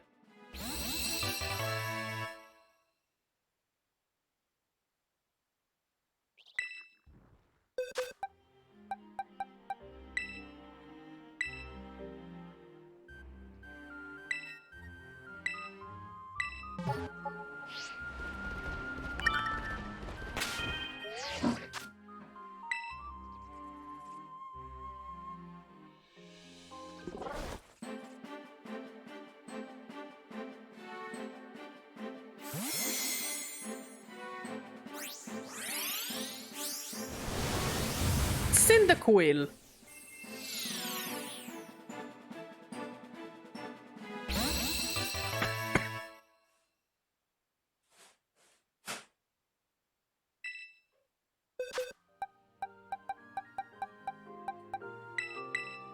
You know what I wonder? Like, we know in DLC 2,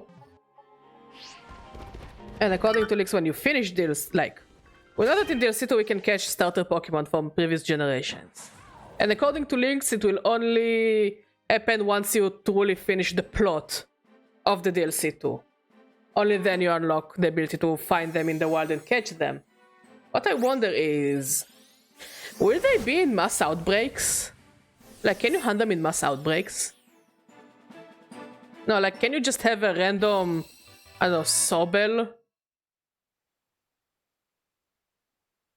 That was a bit scary. Just a mass Sobel, like, outbreak.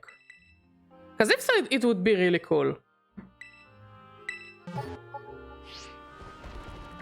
Like in Legends Arceus.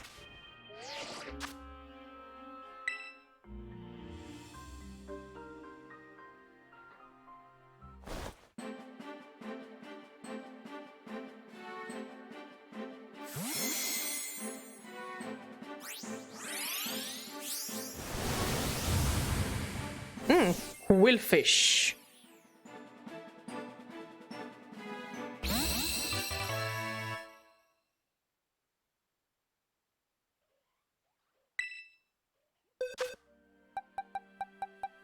Also, another thing I wonder about is,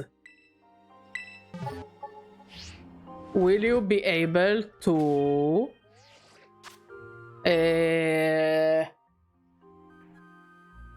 you know, like how in DL, like every time when a Pokemon game's like generation comes to an end of its life cycle, quote unquote, again, it's very brutal to say, but it would be, I think, right to assume that DLC Part 2 will be the final DLC for Pokemon Scarlet and Violet, because I would be shocked if they are going to actually expand on this game, especially with rumors about the Switch 2 coming. Whenever, you know. And as per tradition, when a Pokemon game finishes like the life cycle of a generation, you actually have access to catch previous generations legendaries, or, you know, mythicals not much, but like ultra beasts, I guess. I mean, but yeah, legendary. So I wonder if it will also to a certain degree happen in, that's like the third Sprigatito we see today. Someone is really looking for a shiny Sprigatito.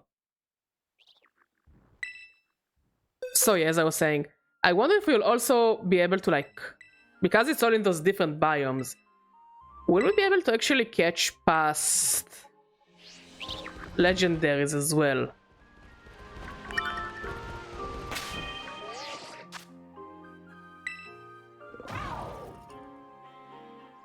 Like, as I see it, maybe do it a bit like, maybe even in like those den events, you know? That you can catch like those very unique Pokemon in those den events every now and then, you know? Or those like really cool starters, or the latest Mewtwo event. So will we get something similar after DLC 2 drops, like, but with different legendaries? Like, I can see them doing the same for the rest of the starters when DLC 2 drops, because why not? Also, I wonder if we'll be able to find the Scarlet and Violet starters in the wild, because I think it would be cool trying to go for like shiny marked Pokemon.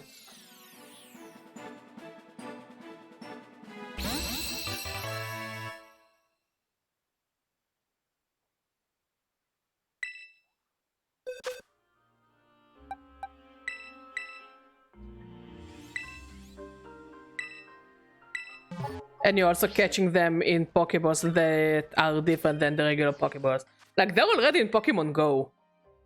I don't know if they're available shiny in Pokemon Go, but they're already in Pokemon Go.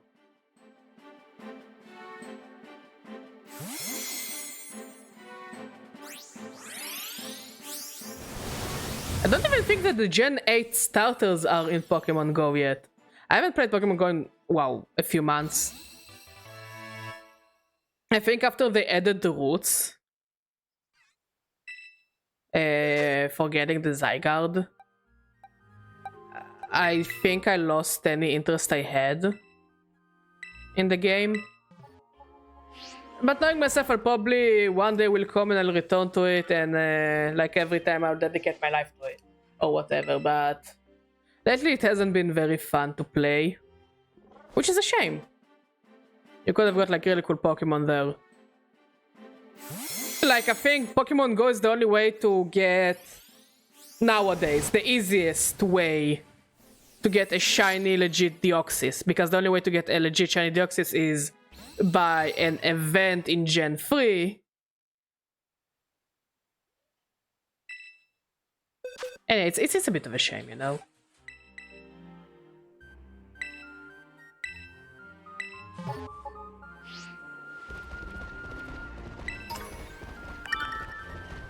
But also, I hope I will get an event with a Deoxys. It's been years since we've seen a Deoxys.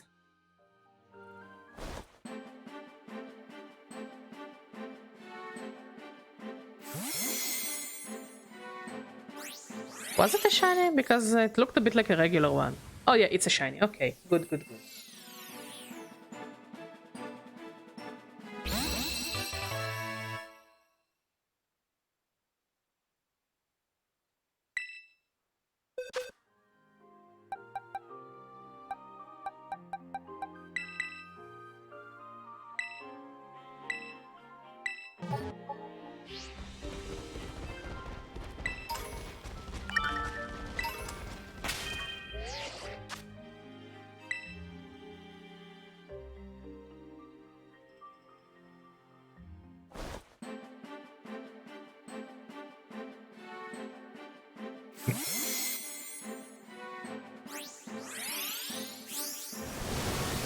Froakie, I think it's the second Froakie we see today, I think.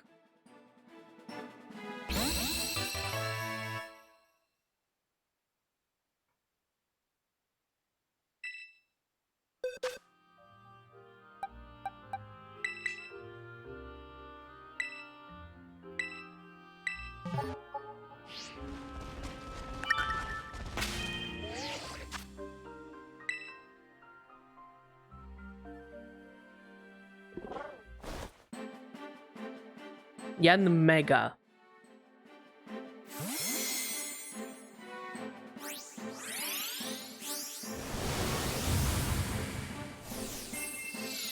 Also, apparently you can find the wild Annihilate in the DLC, like roaming around, which would be interesting to shiny hunt. Like, it's not really that hard to get an Annihilate, you know, like it's probably the least worst of the evolution. Like, I was in a raid and I caught a female Hisuian Basculin, which was the gender I was missing from the Basculegion line. I don't know why I didn't do it in Legends Arceus. No thoughts, only Badger. But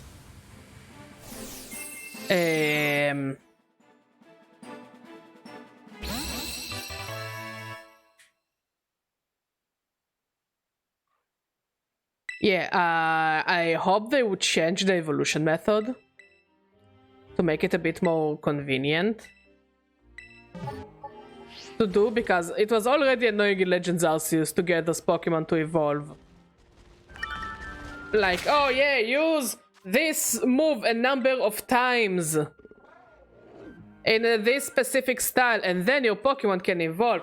Also, hold your Switch on your head and do the cha-cha slide while trying for a child that looks exactly a certain way, because if the child's hair is blonde and not brown, you'll have to do this shit all over again to evolve your Pokemon. I'm sorry.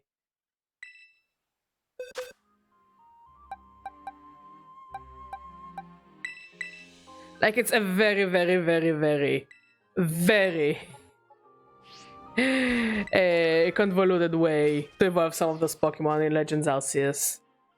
So, if you don't know, to evolve a Hisuian Basculin into Basculegion, you need the Pokemon to do a certain amount of damage to itself, as in recoil damage. Like 200, it's also very specific. It's 249 recoil damage without dying. So at first you get like takedown. It doesn't do a lot of recoil damage, but also the Pokemon's level is very, very, very low.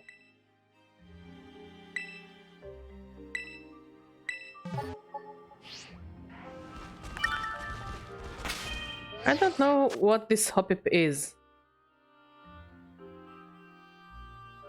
Don't remember catching that Hoppip. Oh wait, no, I just got this Hoppip. I don't know, brain stupid thought it was a shiny. And I'm like, I don't remember having this Hoppip.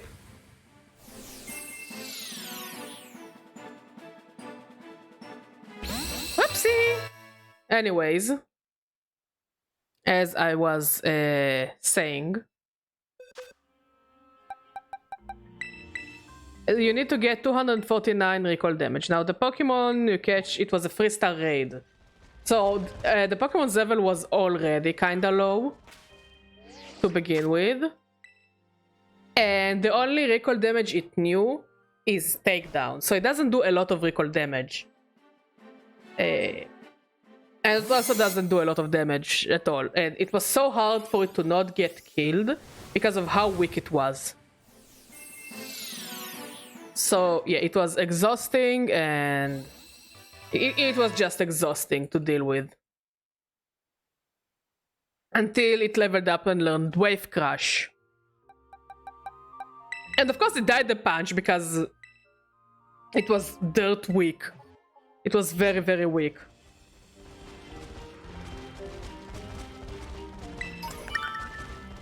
So I kept trying my luck until it eventually learned Wave Crush, which is not only a stronger move, I think it also does a lot more recoil damage because it's a stronger move.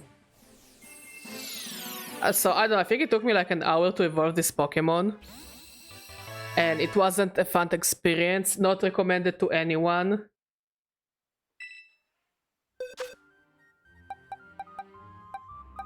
So it makes you think... feed her. I didn't feed her. So, yeah, as I said, it actually kind of makes you think, like... We know that Duraludon gets an evolution in DLC 2. And it's kind of confirmed, through a silly way, by the way, that Dripplin gets an evolution. So the thing I'm the most fearful of is... finding out how they are gonna evolve. Like, what convoluted way? Oh, the sky turned dark like very fast.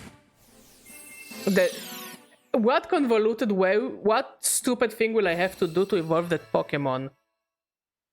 Will I need, like, Ursaring to Ursaluna is probably one of the most annoying one, but it's not as bad. It's really not as bad. Because yeah, you do need to find a Pleat block, which is not that difficult. But maybe I was just lucky. So you need to find a Pleat block and wait for a full moon. So you just basically go, sleep, wake up, see, not full moon, repeat the cycle until you do it. It's not as bad. It's really not as bad as it could have been. But I don't know what we're gonna get for Dripplin and Duraludon. Like, best case scenario, they'll need to learn a specific move. This is the best case scenario. Like, oh yeah, I mean, at least Duraludon. Yeah, they will need to learn like a move and level up knowing the move, and yeah, it's basically leveling up evolution, just teach it the move while it levels up. So not too bad.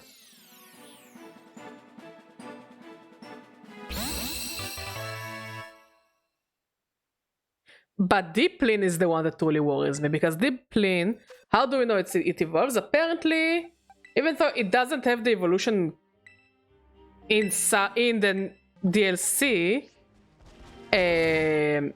Eviolite still works on it. And as you know, Eviolite only works on unevolved Pokemon. So I do wonder how Deepling will evolve. What will be the evolution method? Because the evolution between Applin to Deepling, it's basically stone evolution. But instead of a stone, you give it an apple. Okay.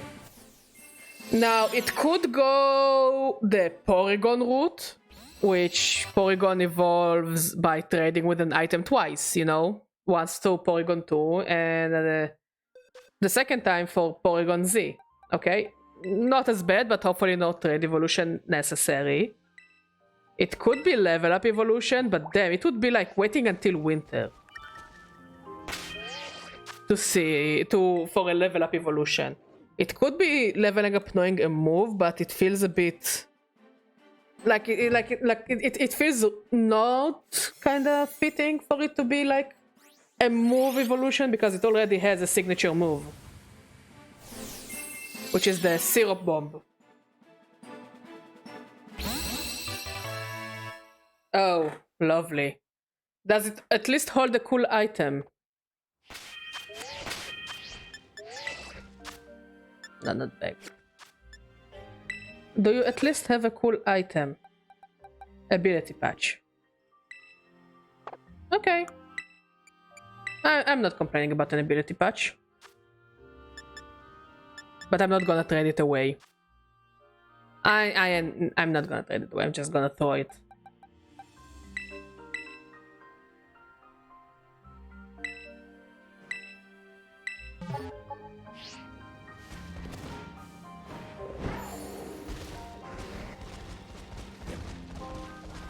So leveling up knowing Zero Bomb feels kind of meh. It feels silly. It could be a second item evolution.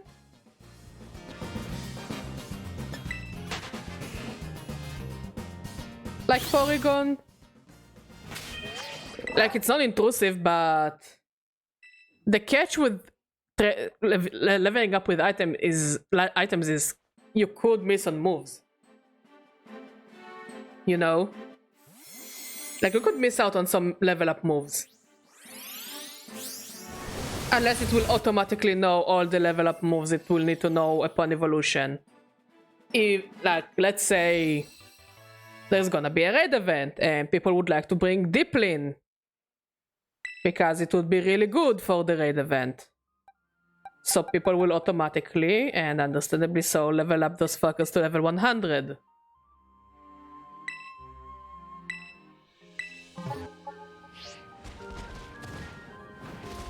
And then the evolution will be revealed to be an item evolution. It will be like, oh god. And also I don't think it will learn any more interesting moves. You know, I don't think it will have another signature move.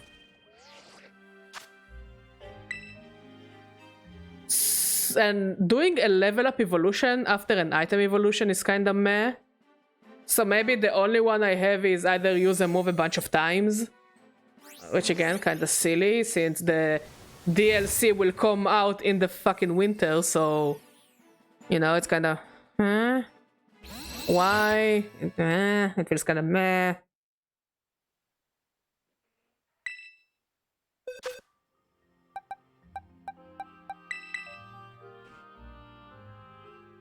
Like, I really can't think of an elegant way to evolve this Pokemon.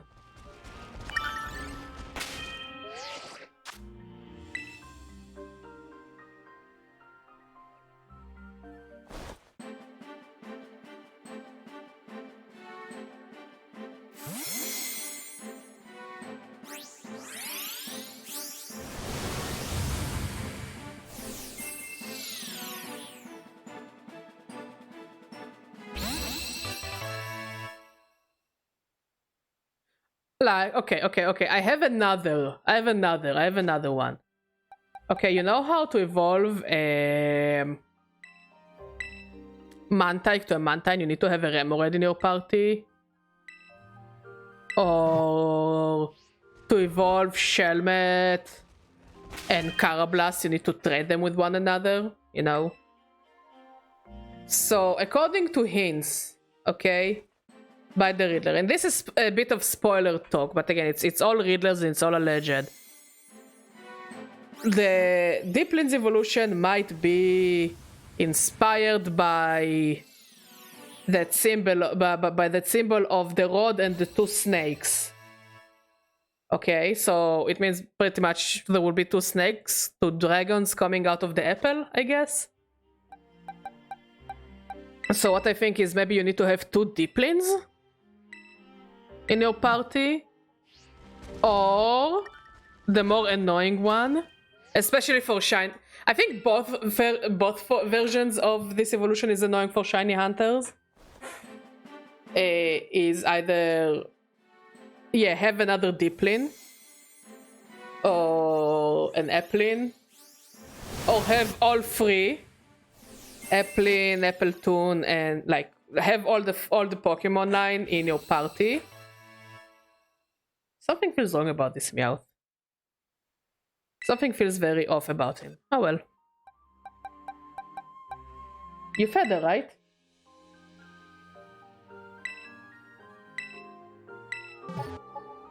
And just need to level up with like another one of the family like in the party, or the whole family in the party. And that would actually make it cool, you know? It could make it a really cool evolution. But even more annoying for future generations. Get attention. She wants your attention. She wants your love.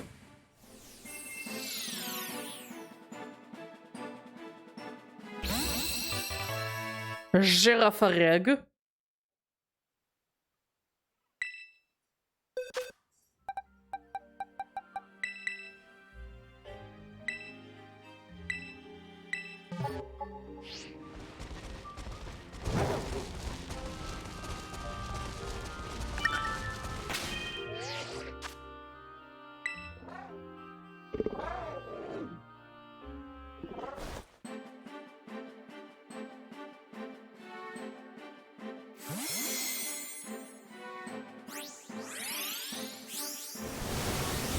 Oricorio.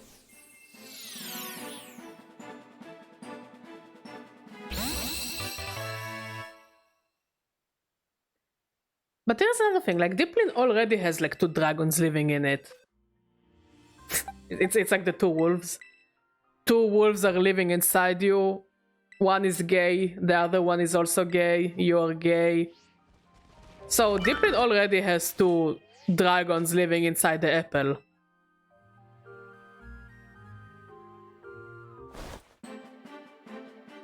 So you get what I'm getting at? So yeah, any evolution method, have fun mod. Any evolution method just doesn't feel right to me. And I am genuinely, truly, from the bottom of my heart, horrified to find out how we are gonna evolve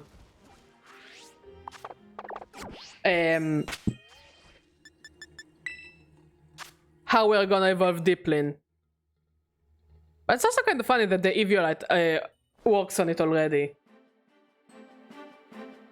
Now here is another question. How many people are actually going to evolve Duraludon? Because Duraludon is already a pretty rather strong Pokemon. But give it Eviolite.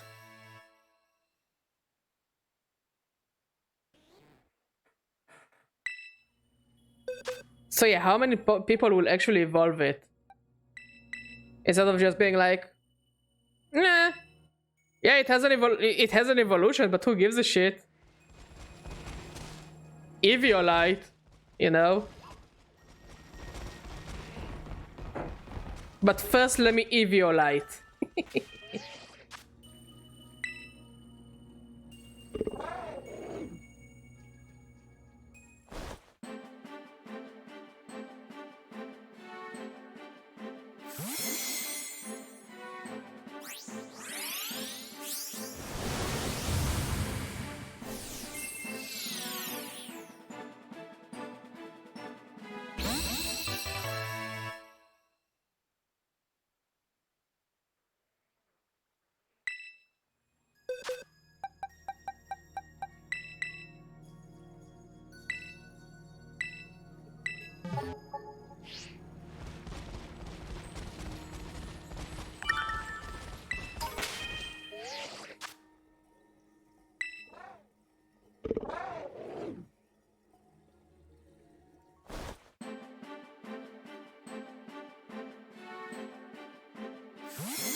Another thing I'm curious about, like, we saw that Kitakami is not a big map. It really isn't a big map. I think it's... I think. It is significantly smaller than Paldea. But it has, you know, its own unique biomes. Now, we know that in DLC 2 we're also gonna have... I don't know how big the map will be. I don't think it will be very big. I think it will be a plot-centric DLC. Like, this is also plot-centric, but the plot, like, you know, you finished it in an hour and moved on to do other shit. As in bullying rich people.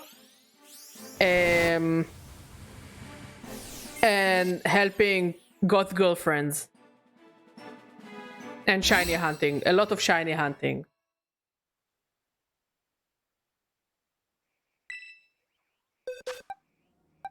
And of course the fucking ogre ousting that deformed my joystick. Also, it never happened to me. I have been playing video games ever for as far as I can remember. Almost always using a joystick. Never. It has never happened to me that the joystick got deformed.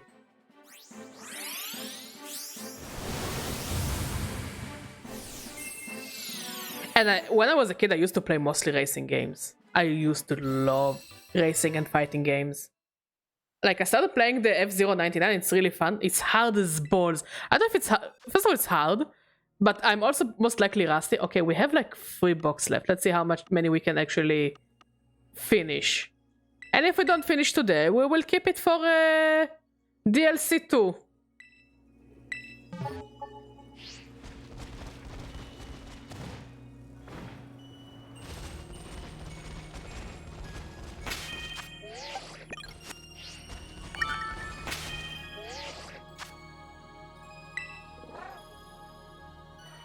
And another thing I'm curious about, like, when you do the Billy and Oner plotline, you go back and forth between Kitakami and Paldea. Like, you first encounter them in Kitakami, in the apple fields.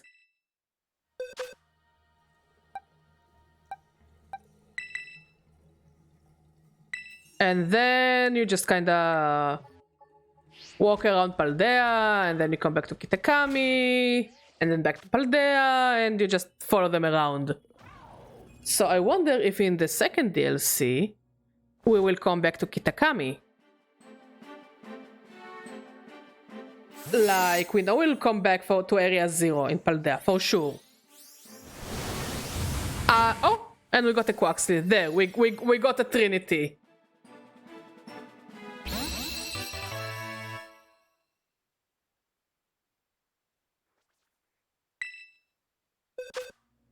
So we definitely will come back to Paldea's Area 0.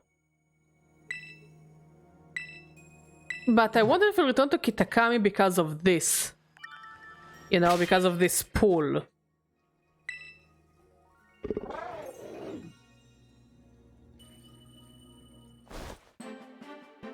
like, this is what I didn't necessarily like about the Sword and Shield DLCs, is they felt very separate. Even though everything is inside Galar, they felt very separate from one another.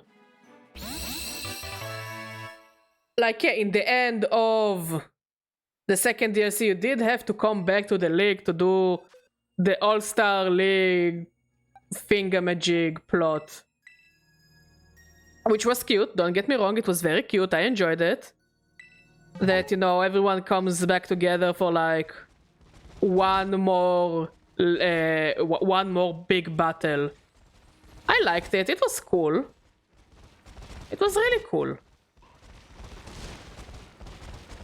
But everything is inside Galar, so I kinda expected to move around. Like, yeah, in DLC 2 you also had to move around between the regions to get the Galarian, Moltres, Articuno, and Zapdos. But it didn't really felt like that. First of all, it was annoying, especially the Moltres one. If you don't remember, you had to chase those Pokemon around to try and catch them. Now, Moltres... Zapdos just ran around the wild area like a Chocobo. It wasn't that bad. It wasn't really that bad. You just had to drive fast enough and eventually you would catch it. Moltres, on the other hand, if you remember the Isle of Armor, it's actually a bunch... There is the mainland with marshes and forests and a bunch of islands. So it would fly around the islands and the forests and all the areas and it was so hard to fight because it was full of all those different biomes. And if you, again, you don't remember, inside the ocean you were always on the run from Sharpedos. It was like almost as annoying as dealing with Veluzas in this game.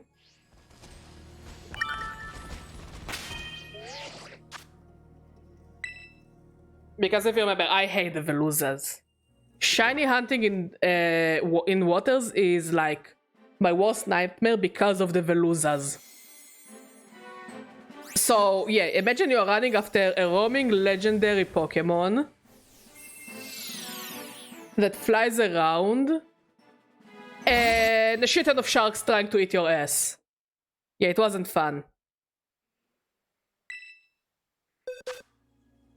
So I truly hope that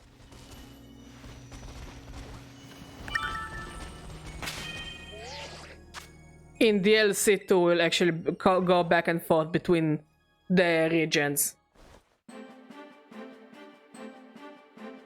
Like, I get why you can't have like the main three with you. You know, your friends like Nemona, Arven, and Penny. Because they want you to be able to play the DLC as soon as you start the game. No matter what part of the plot you're in.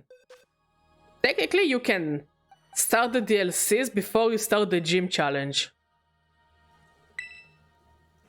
And the whole area levels, like the whole region of Kitakami level scales. Besides, you know, the really late ones like Billy and Onair, they're still gonna be in their 60s. And it seems like the Ursa Luna plotline also doesn't level scale. But the main level scale, it starts at like level 12 and ends like at level 30 something according to Cerebi. So yeah, understandable, but I do hope that Nemona, Arven, and Penny will make an appearance in the DLC Part 2. Since DLC Part 2 is a direct continuation of the DLC Part 1 plot when it comes to Carmine and Kieran.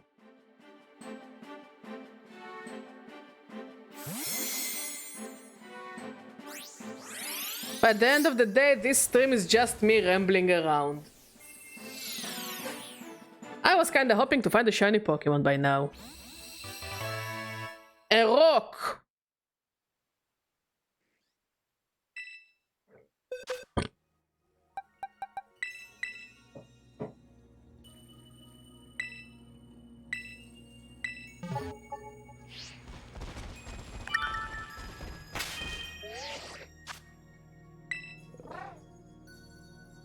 No shinies.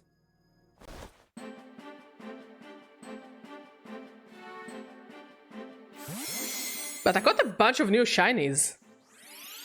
You know, like off stream. Because of course, when I'm running around on stream, the only shiny I find is something I already have.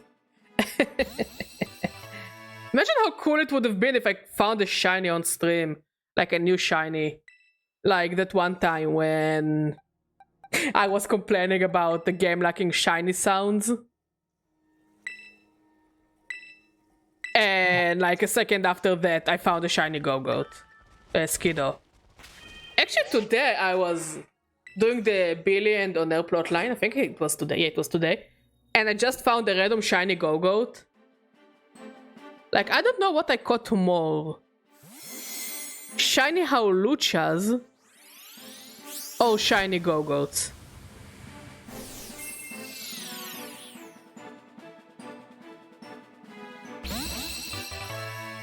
Like when I was playing Legends Arceus, the most common shiny I got was Mr. Mime. I eventually just started giving it to random people because I had absolutely nothing to do with more shiny Mr. Mimes.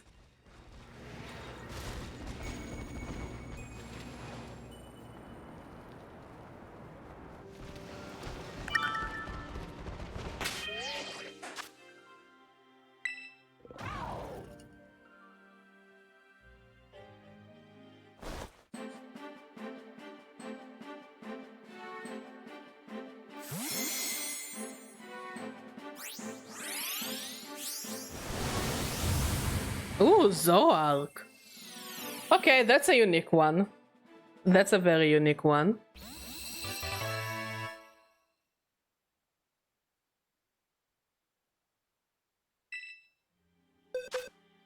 You know, I really like Gen 5. It's, again, probably my favorite generation, and I do hope we get to see something done with this generation. A remake or, you know, something like Legends Arceus, or I don't know, even something something with Gen 5. But if there's one thing I hope they would do different, is dealing with Zoroark. Okay, like in Black 2 and White 2, they kind of fixed it. Okay, they just give you and Zoroark. And they're like, hey, yeah, have a Zoroark. But if I remember correctly, in Black and White, you can only get it if you have a specific Celebi. A specific event Celebi. And you can't really get it any other way. Unless someone breeds it for and trades it with you.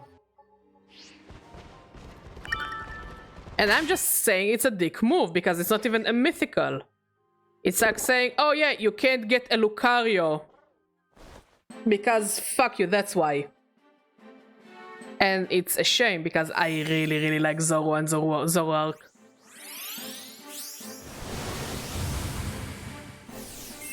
I love how they trade outside the cave and it enters back in the into the cave.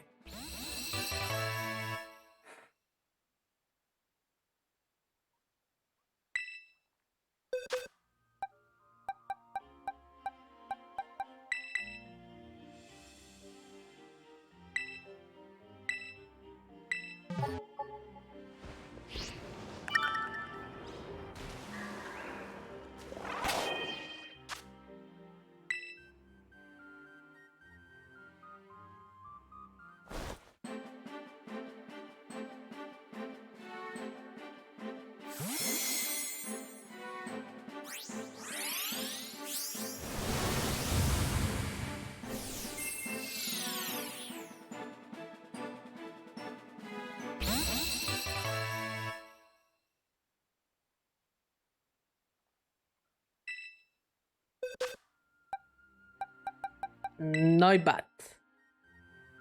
I think it's the one I caught for the when I streamed last time.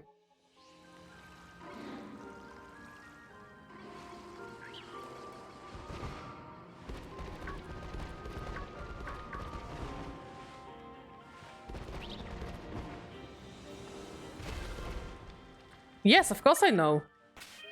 It's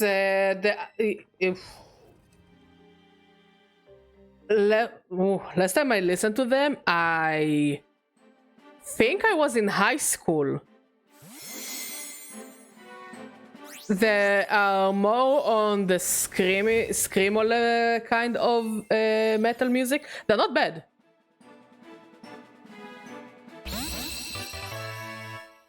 It's like, I think it's one of those bands, it's either you like their style or you don't like their style. There is no in between. Why are you asking, are they appearing in the book? Are they referenced in the book or something? Okay. Are they coming to Israel? I think you need to listen to them before. Because they have a show in February. Okay. Again, it's you either like them or hate them. I don't think there can be I like just a couple of songs of them, in my opinion.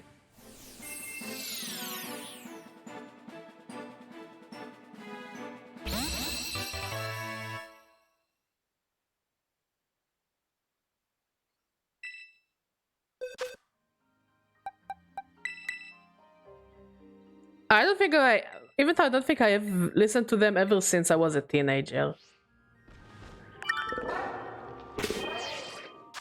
So I don't really know what my opinion on them like now, as a tired adult with a painful back.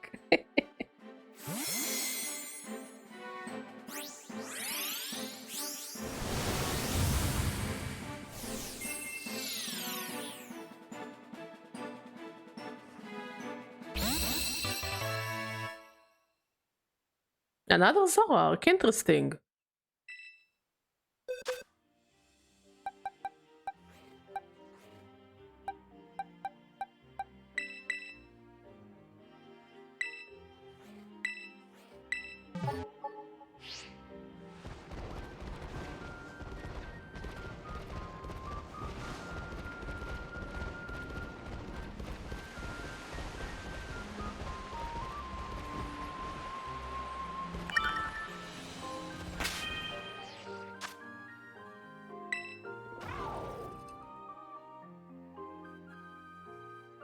Even though I know they're technically spawning somewhere on this map, I have no idea where to find the Hisuian Basculin. I've been looking for them.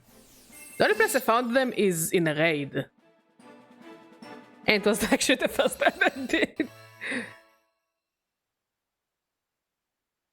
The first and only raid I did since starting the DLC. So it was very convenient, but I haven't seen them in the wild. And again, according to Serbi, there should be like mass outbreaks. Just imagine if I find a shiny female. Also, speaking of different items that help you make the Pokemon more to your liking and more to like your tastes. Why can't they give us an item that changes the Pokemon's gender? Like, yeah, I know some person out there will be upset about it. Yes, I know. I'm aware. People are dickheads and they're gonna be upset about the most mundane stuff. But why not give us an item that changes the Pokemon's gender?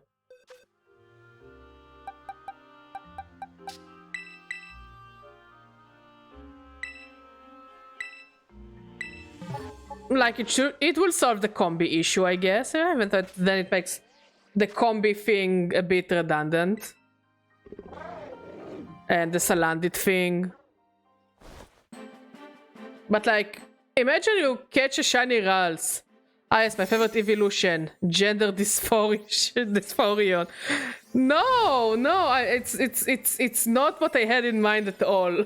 It's really not what I had in mind at all. I just wanted to make collecting Pokemon and It's mostly to make collecting Pokemon more much easier.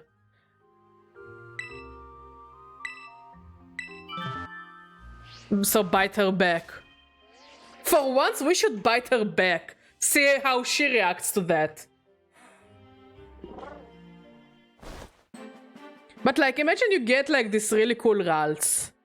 Okay, and this Ralts has the perfect stats to become a Gallade. But boom, it's a female, and you can't have a Gallade. So yeah, you can just have her as a very like physical Gardevoir. Does Gardevoir know? I think Gardevoir knows the elemental punches. But I don't think it's enough to build a Pokemon around it. Especially if she does, since she doesn't have Iron Fist.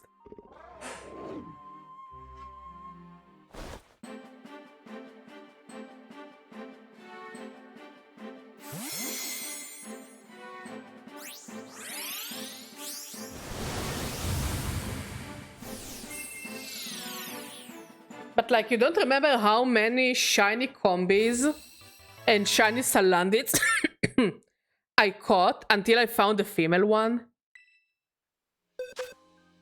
Because they all were male. And eventually it was very, very annoying until I found the just a shiny Salazzle and a shiny Vespiquen. Because it was very, very, very annoying.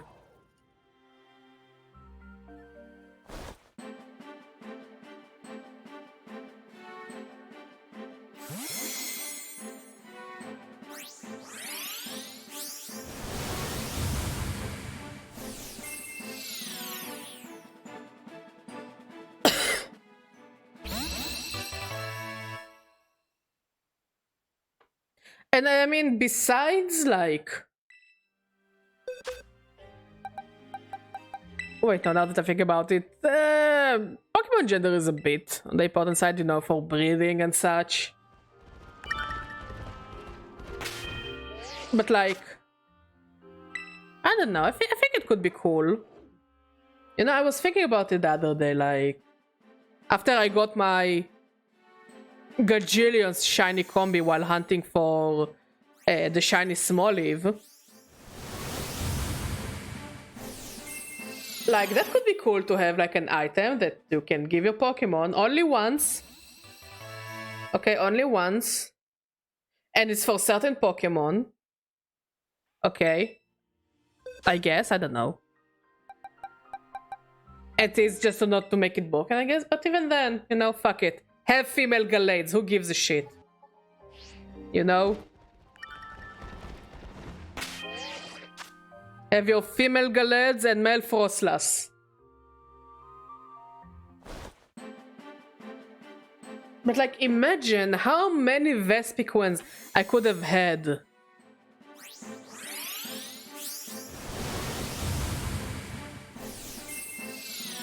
Or at least give those Pokemon a new evolution or something. But also, it comes to the forms, because I'm also hunting for the unique forms, because for some Pokemon, the form of the gender of the Pokemon means a whole different set of stats. For like Basculegion and Meowstic and Oinkolon. And some have like very different gender differences, which is cool, like in Pyro. You know?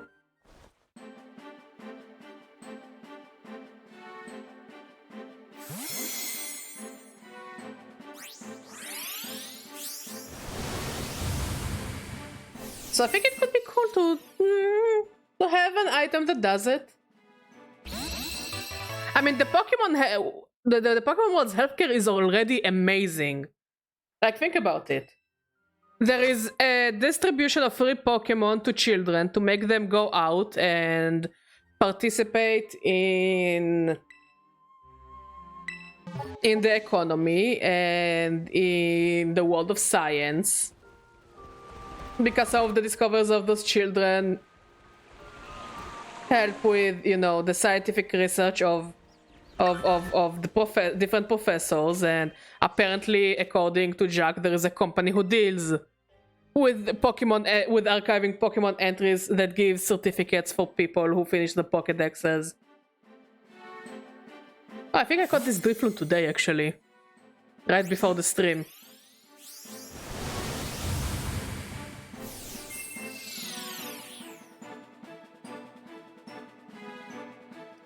So it's in their best interest to distribute free Pokemon. And then the healthcare is free. Like, I'm not talking about potions and such, but like...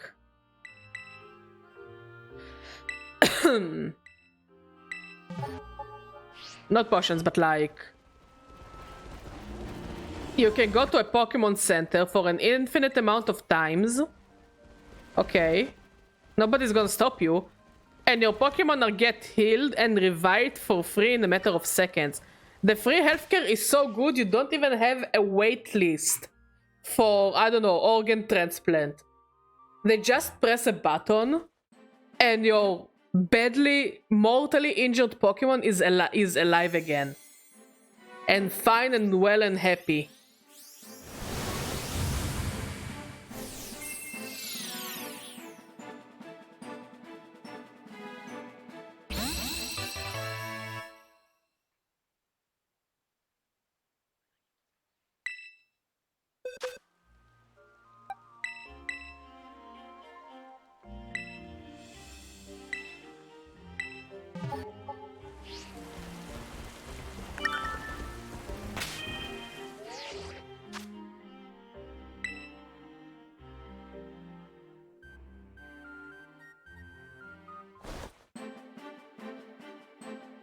So yeah, I'm pretty sure that the Pokemon world is very pro-socialism, pro-free healthcare, pro-academia, you know?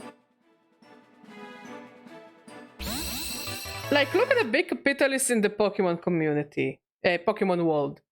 You have, I don't know if Giovanni counts because he is a mobster. So I would say he doesn't count. Silphco counts. And they're just a kind of a bunch of assholes that were kind of working in cahoots. Like, there is the theory that they were working in cahoots with Team Rocket to make the Master Ball. And some things with the deal went south and it ended up with them just with Team Rocket pretty much kidnapping the whole of Silphco. Because why else would Silphco need to make a Master Ball? If not to catch the strongest Pokemon, which is Mewtwo. So they are corrupt. They had business with the mobsters. Gen 2, I don't remember if there was like a big organization. There was the Radio Tower, but I don't think the radio counts. In Gen 3 you had fucking the one in Rasboro City. I think it was with the Steven Stone's dad, where it was a research and development thing, where they would research and develop Pokeballs and fossils, and basically, again, it is capitalist, but also it's one of those that let people, like the workers, kind of work on whatever. Because there was one, the guy who works on the fossils, he said it was my idea and the boss gives me the permission to try to try this test run, so you give him fossils and he revives fossils. But lore-wise, you're doing it to help him prove his boss that his invention is a good idea, actually. And they let you try it for free. Even though there was already a machine like that worked for free in Cinnabar Island in their research and development area. But again, all we know that they do is research and development. I don't think they actually have something that they put out. Oh, and also the Pokénav is part of the research and development. A thingamajig. Gen 4, Gen 4, Gen 4. I don't think there was a big company in Gen 4. Gen 5 was... Yes, it was. There was the battle company, where people can just go and battle the workers, but they seemed happy, I guess. But still, it's a region with free... It's America with free healthcare.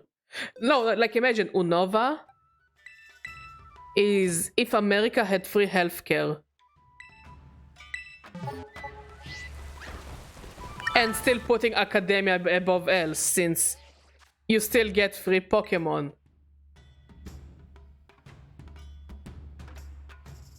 And Gen 6, there is the Pokeball factory that manufactures all the Pokeballs in Kalos. In Gen 7, again, it's a research and development. Also, Aether Paradise is more like a charity, I think. Because I don't know what the Aether company actually does monetarily. Like, I know what plot-wise they're doing. But what are they doing monetarily? Like, to get money? I have no fucking idea. Also, they're visitors, so I guess... I don't know. Gen 8, it had Rose's... Chairman Rose's company, which I have absolutely no idea what they're doing. I mean, they're doing something with energy, and then they almost brought the apocalypse upon us, because they were like, "Oh yeah, in the far, far future, when all of us will already be dead because we will be so old, there will be an energy crisis." So we decide. Due to an apocalypse, there will be an energy crisis. So we decided to bring the apocalypse now to solve the energy crisis in the future. Yeah, it's the stupidest plan ever. Like, I talked to people that are like, I have absolutely no idea why they did it. So, why did they have to do this convoluted bullshit in Gen 8 when it came to the plot? So here I am explaining to you. Here I am once again.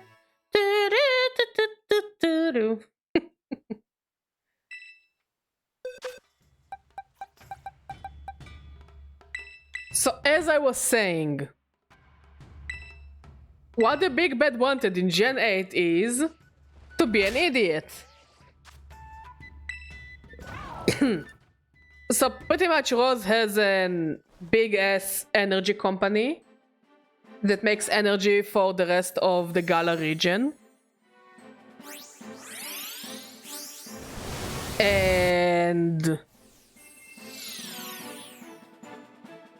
they sponsor the gyms, and they sponsor the battles, and they sponsor the league, and they sponsor Leon.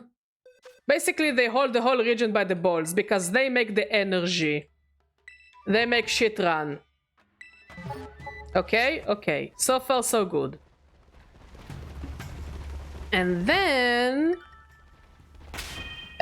like, you befriend all those research people, like Sonia. Mostly Sonia. That she says, oh yeah, many, many years ago, there was an apocalyptic event. And 2 dogs dealt with that bullshit. And when the world needed them the most, the doggos went to sleep because they were very EP. Pretty much. Or died. I have no idea.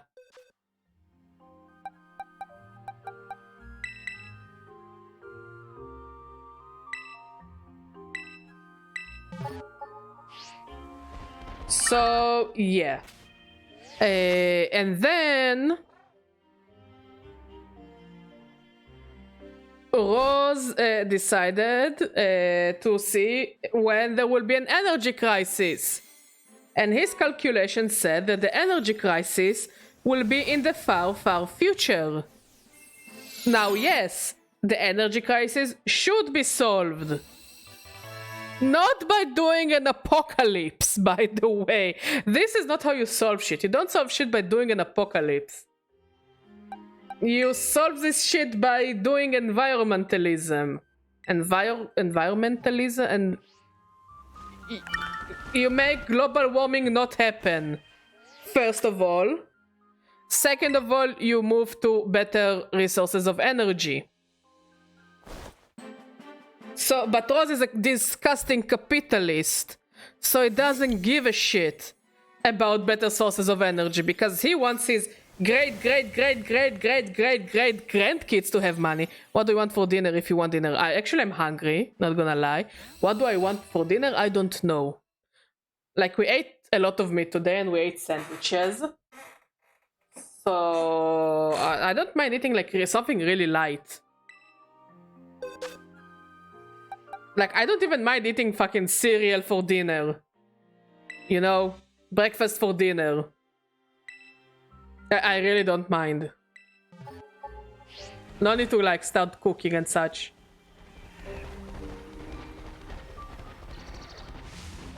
So he was like, okay, I don't want my family to find a solution for it in the future. I wanna do to find a solution now. So if I'll ever have kids, they will inherit the company and have money. They don't say it, but it isn't. Why else would he do it? Because he's an energy tycoon. Why would he want to find a better solution than the energy he brings to people? You know? And then...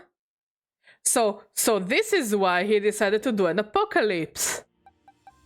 Because he reached the very wise conclusion of if I fuck up shit now, my family will be able to keep its wealth. And we can keep being shitty energy users. And then he summoned a giant space dragon.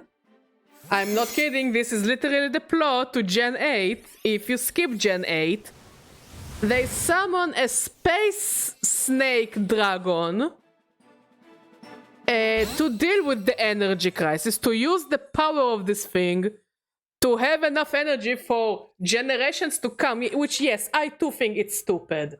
How do you think this is... Like, yeah, I understand, it's a game. But I'm used to games giving a bit thought to what is urgent. So they wanted to gather the energy of the giant space monstrosity. Okay. And then we will have energy for years to come, I guess.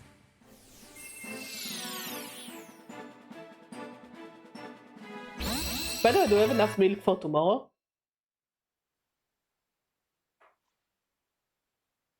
And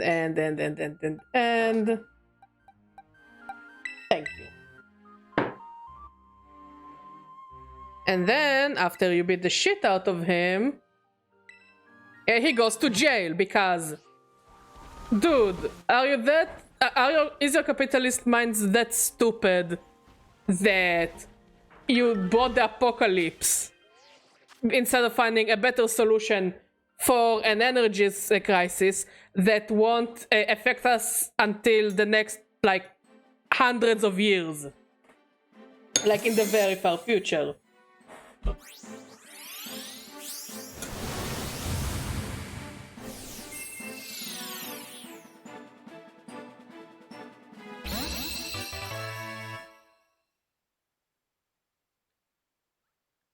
Like, I'm not sure if they took him to jail or he just disappeared.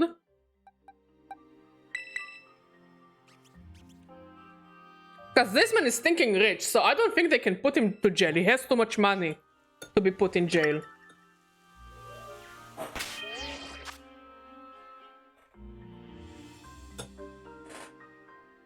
Okay.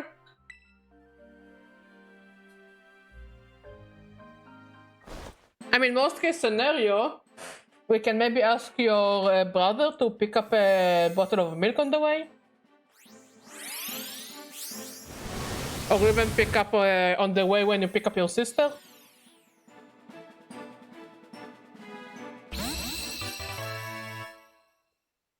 I drink milk, your sister drinks milk.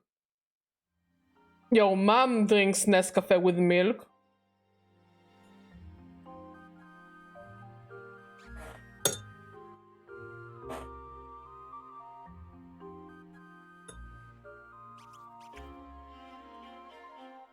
She drinks black, but she also drinks, if she drinks like my kind of coffee, she drinks it with milk.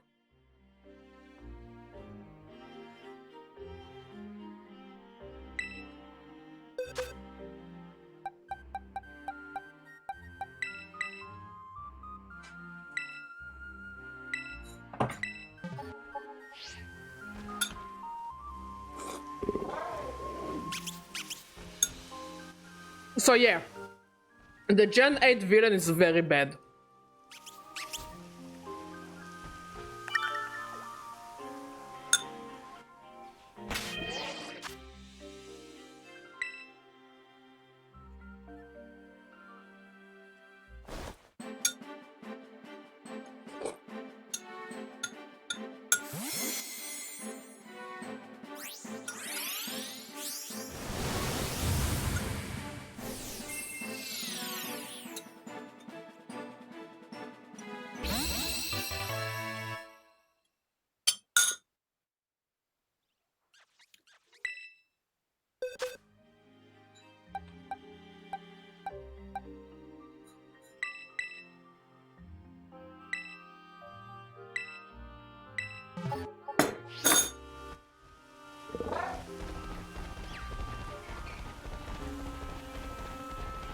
Like, Pokemon never was the strongest series when it comes to plot. But I do think that Gen 8 had one of the worst plots. The DLC plots were better. The DLC plots were like very short and self-contained. You know? Like in the first DLC you pretty much go to a dojo and you learn to be a better trainer, and then you get one of the strongest Pokemon in the game, and you're like, okay, befriend the fucker, and then come beat me up the tower, and then we will give you a scroll, and when this little fucker truly turns into the strongest Pokemon in the game, we're gonna fight some more. And while you do that, also collect mushrooms, because we need mushrooms. That's pretty much the plot. Mushrooms.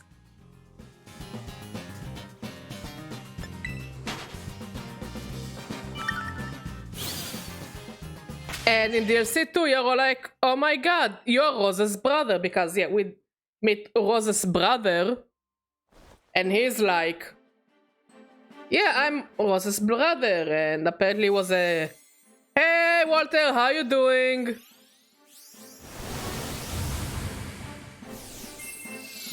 How is life treating you, friend? Yes, it's indeed Walter. That's very much a Walter. You came just in time for me complaining about the plots in Pokemon and how stupid they are. Specifically, Gen 8 plot.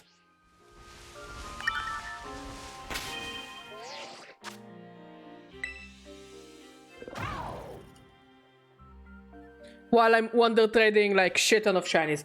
I think we'll just finish trading whatever is left because we have like a box and a quarter. Yeah, let's just finish the trading and then we'll end the stream. But if there is something that... So yeah, we just hang around with Rose's brother, which is a much nicer man than Rose. Also doesn't seem like he does stupid decisions, even though I don't think that wisdom is something that is inherited in that family. I've been playing a bit of Baldur's Gate 2. I mean, tomorrow we're going back to playing Baldur's Gate 1. Eventually we will reach Baldur's Gate 2. Horus was fun. I think people were too harsh on Omega Ruby and Alpha Sapphire. X and Y had a good catalog of Pokemon, but I felt like it was missing something. The Mega Evolutions were cool.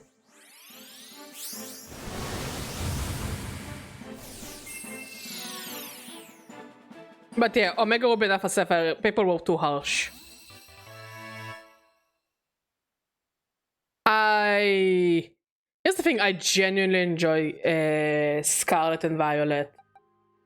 They are really fun games. They are genuinely fun games. And it also shows that Pokemon can have a wholesome plot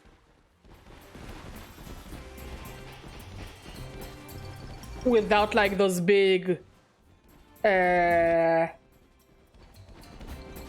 world-ending things looming on you.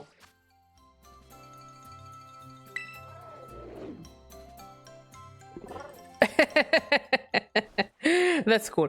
Sun and Moon, here's the thing. Sun and Moon is slow. But lately I've been playing Ultra Sun and Ultra Moon. And while they're slow, they're damn. If you want a challenge, Ultra Sun and Ultra Moon are amazing games. If you want a challenging game.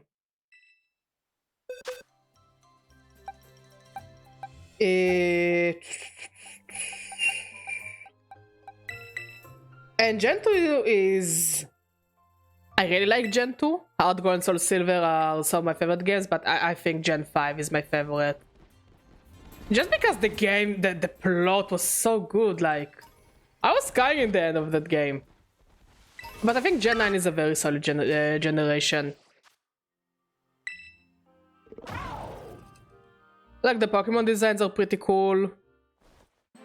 And the plot... Like, just the plot shows that you can have a good, wholesome game.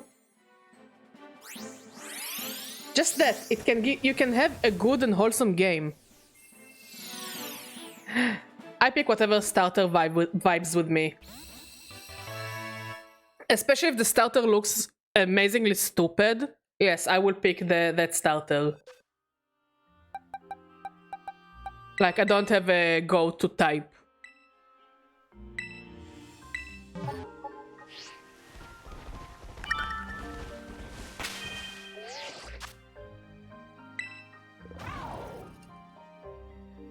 Like, this generation starter is like, yeah, no thoughts, only vibes. All is well. Yes, cat. Baby, what are you doing? Right. Oh, you want mod? Yeah, cat wants mod.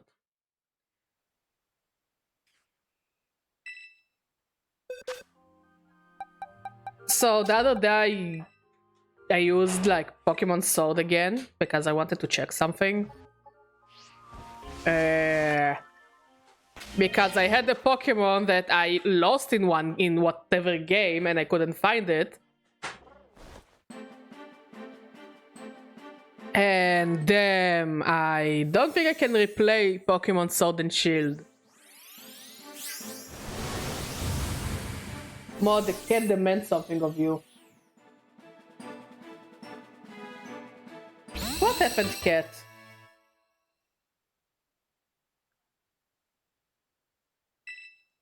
And just everything is so slow. And same goes for Brilliant Diamond Shining Pearl. Brilliant Diamond Shining Pearl, it was abysmal. It was just horrible. But again, I think I am pretty much proud of being a Gen 4 hater.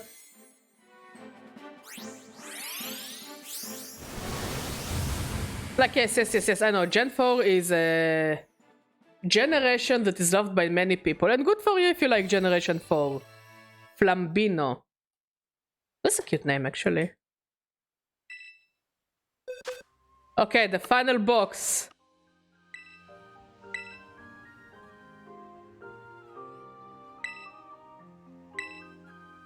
Maybe she needs more water? But here's the thing, Gen 4, all I remember from Gen 4 is being the slowest generation. And BDSP somehow didn't change that aspect that nobody liked. I thought it was just me. I tried to play Shining Pearl. No, it was not good. It was really not good. And I'm saying it as someone who played every Pokemon game, like from the main series. I played Brilliant Diamond. And I thought, damn, how bad could it be? Like, maybe now I like Gen 4, because my biggest issues with Gen 4 were the games were slow. The Pokemon variety is rather small. Like, if you'll see the teams people had or still have while playing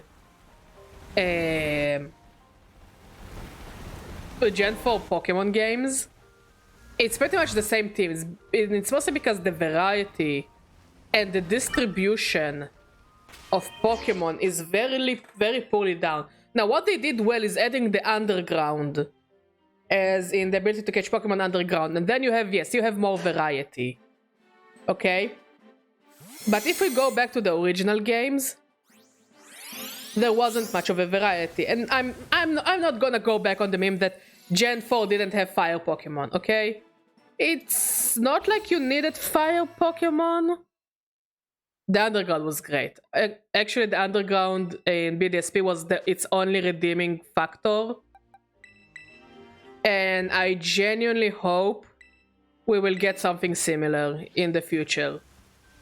Like, yeah, here you are in open world, but like, wouldn't it be cool to just sometimes go underground, dig underground, and have an open world underground with different biomes? Kinda similar what DLC 2 is gonna be like. But you didn't have it in the original Gen 4 games. In Gen 4 you would go underground to walk around for hours looking for evolutionary stones, and look, it was cool to look for fossils underground because you felt like an archaeologist. But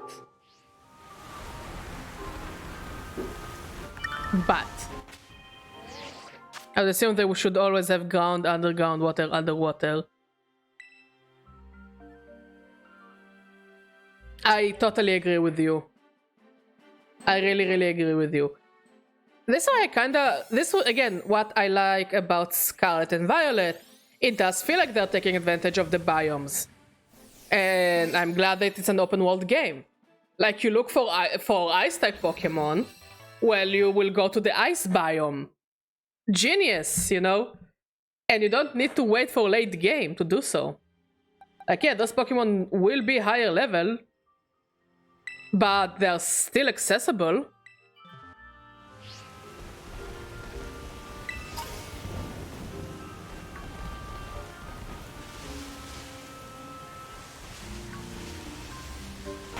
Or you can go, you know, you want water Pokemon, so go to the water biome. Like, you're building the team is very dynamic. Yes, it's very dynamic, and I love it, and I want to see it in more games. Like, I think almost every gym until I reached the league and the really late game, my team kept changing. Now, in Sword and Shield, my team also kept changing all the time. I never had the same team when I was playing Sword and Shield. Because you had the wild area. But the wild area was more complex because you had to take into advantage weather. I mean, here as well, and time of day. But unlike Scarlet and Violet, that it has an internal clock of the game that is like, it works differently. You can have a couple of day cycles in a single day in 24 hours, and different weathers in 24 hours.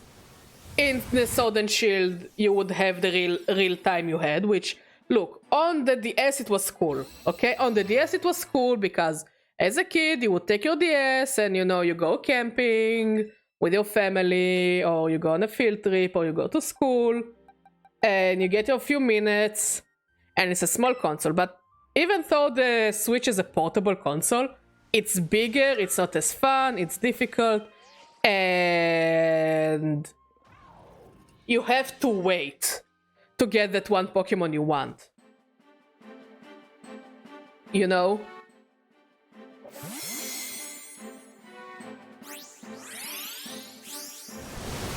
So yeah, this is why I really like it. Like Scarlet and Violet, you have this ability to just go.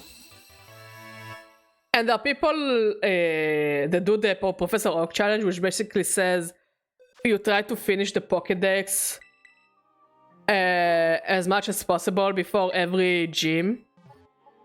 So people are finishing the game's Pokédex before they even reach the first gym.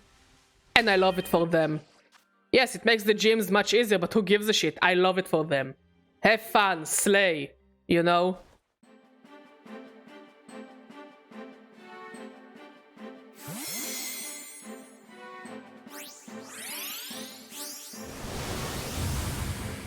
So, yeah, in Gen 4, the Pokemon distribution is really shitty.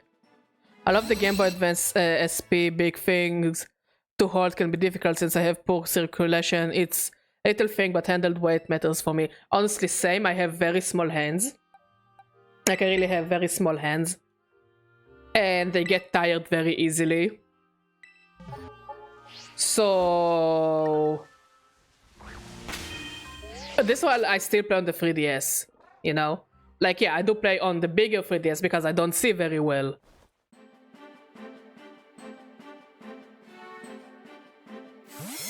Like, the Switch as a portable console is perfect. I love it, you know? We can watch a movie and I play a game and everyone is having fun, you know?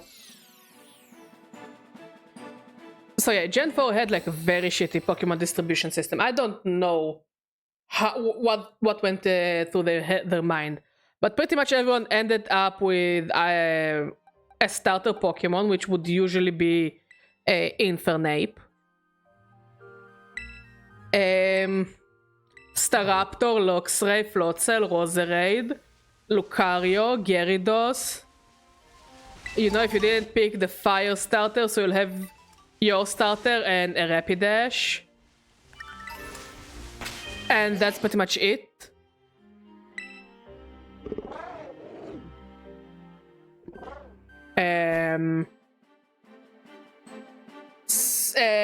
And most of Gen 4 many of the Gen 4 Pokemon are actually evolutions of past Pokemon. And you can only access those Pokemon in end or post game. So like I think it's like 40% of the dex is inaccessible to you until you finish the game. And even then, many of those evolutions are trade evolutions. So if you don't have friends, go eat a dick or something. Breath of the Wild, here is the thing, I don't really like Zelda games. I really tried. I tried so many Zelda games from all kinds. I really did. I tried the old Zelda games, I tried Breath of the Wild, I tried the Game Boy games, DS games. I tried so many so many Zelda games. And I disliked every single one of them. I just can't vibe with Zelda. I don't know why. But Ganondorf is fucking hot. So I got that. Fire Emblem. The Fire Emblem games for the Switch are actually kind of good. Like, I don't know why it became a meme to laugh at Free Houses, but I enjoyed Free Houses. Like, yeah, the game cycle is a bit weird, but I liked it. You know, I had fun. I like the characters.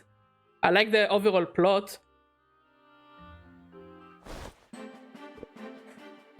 Yeah, I hate Red Evolutions. This is why, first of all, if you didn't play Legends Arceus, play Legends Arceus. It is really probably one of the best Pokemon games we got, just because of how unique it is. But they also added an item there called the Cable Cord, which basically lets you evolve Trade Evolution Pokemon without evolving, without trading. Like, you can trade, but you can also not trade. You can just use this item, and they automatically evolve. Or if you have a Pokemon that evolves by holding an item, you just use the item on it. And it's fucking genius. You can finish the Pokédex without trading with people. And I hope that in DLC 2 this item will return. Because it's the best item in the game. Fuck it. No Eviolite, no choice scarves, bands, whatever. No. The fucking cable cord.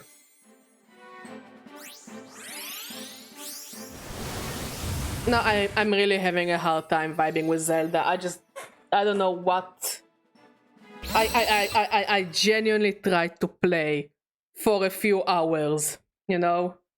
And I always reach a certain point that I'm like sitting there with myself and I'm like, and reaching the conclusion that I'm not really having fun.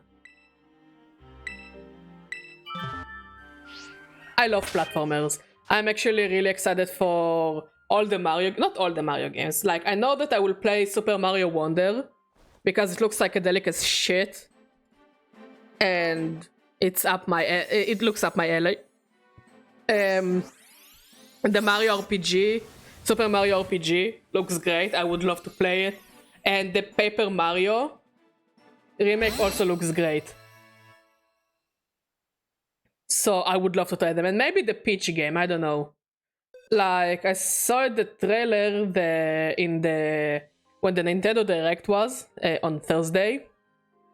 The Princess Peach game, where she turned into, I think she was supposed to be like a musketeer. And I don't know, it gave me like very strong lesbian lady powers, I don't know. I'm like, oh damn, Peach can be hot.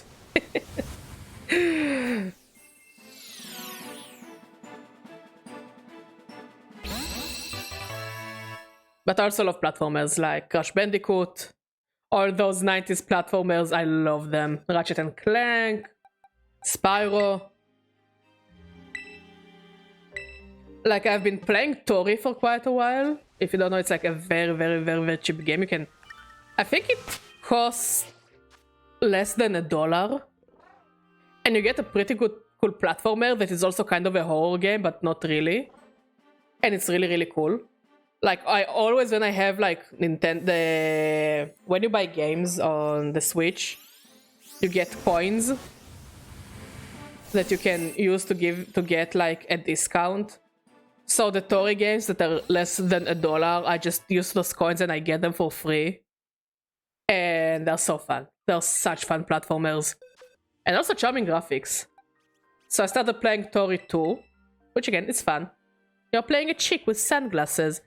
With that cool vaporwave Miami aesthetics, which I love. And now they're working on Tori 3, which is cool.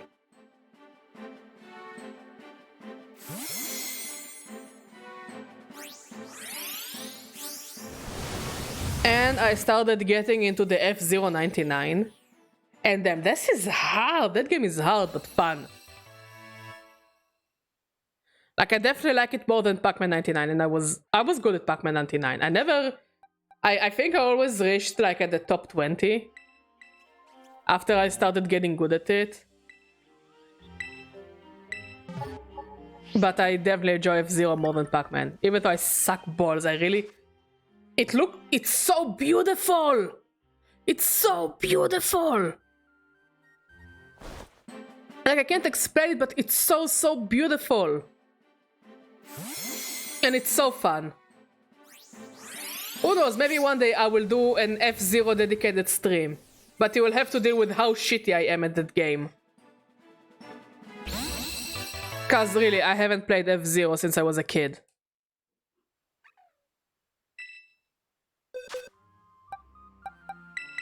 But I do hope that they will see how many people want an F-Zero game. And we will get a new one.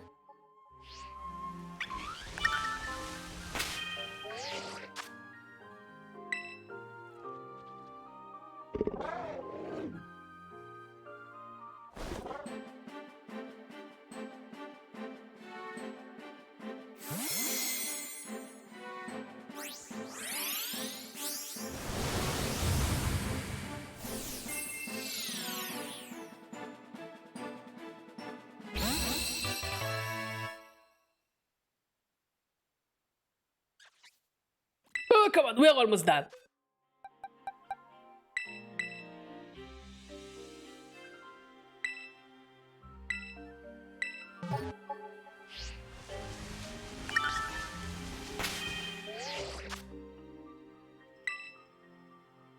Also, cassette base is really fun. I've been playing a bit every day. And I like to think that I'm getting better at that game, but damn, it's one of those games that it's like easy to learn how to master.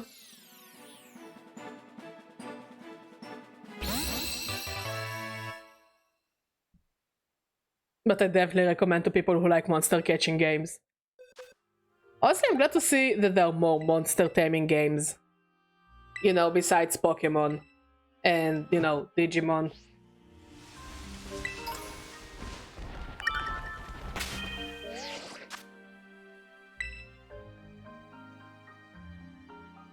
And I'm glad that we're getting more. Like, I know that Palworld is basically a troll game.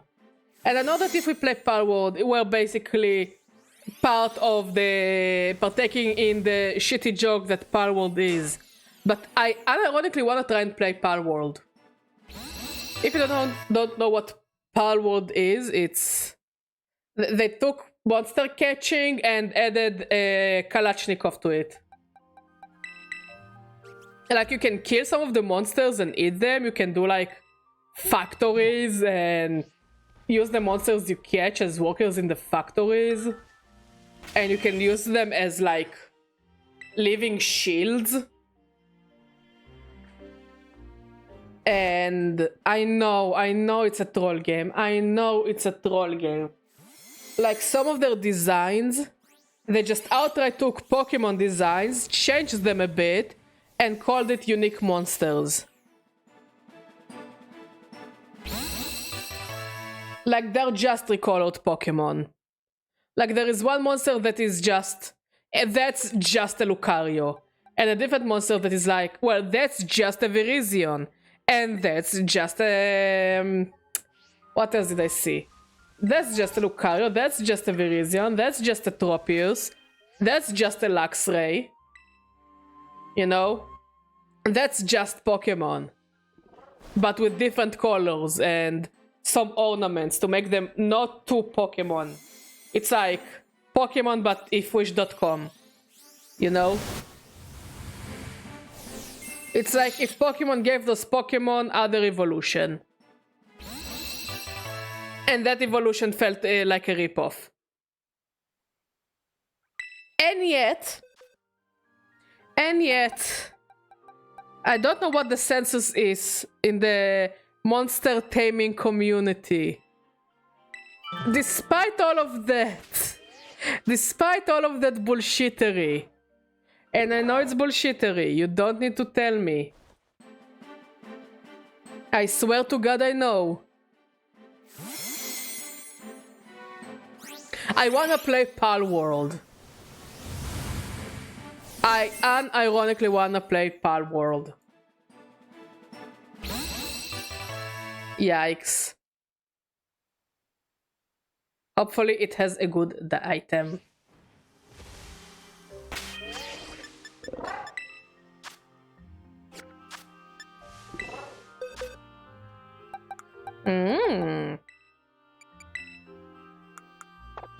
I will release this Pokemon later.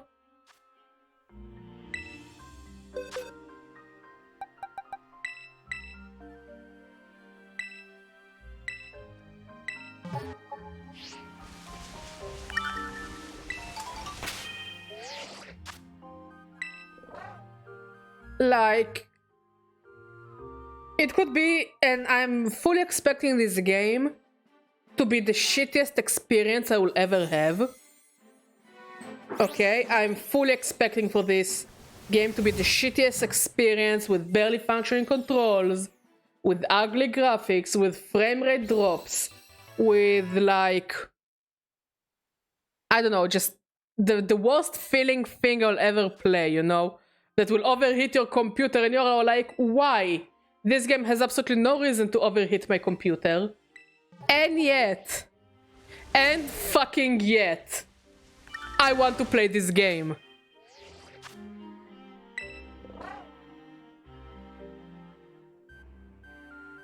Because here's the thing, I kind of hope it will be like No Man's Sky starts terrible and then has a redemption arc. Here's the thing, okay?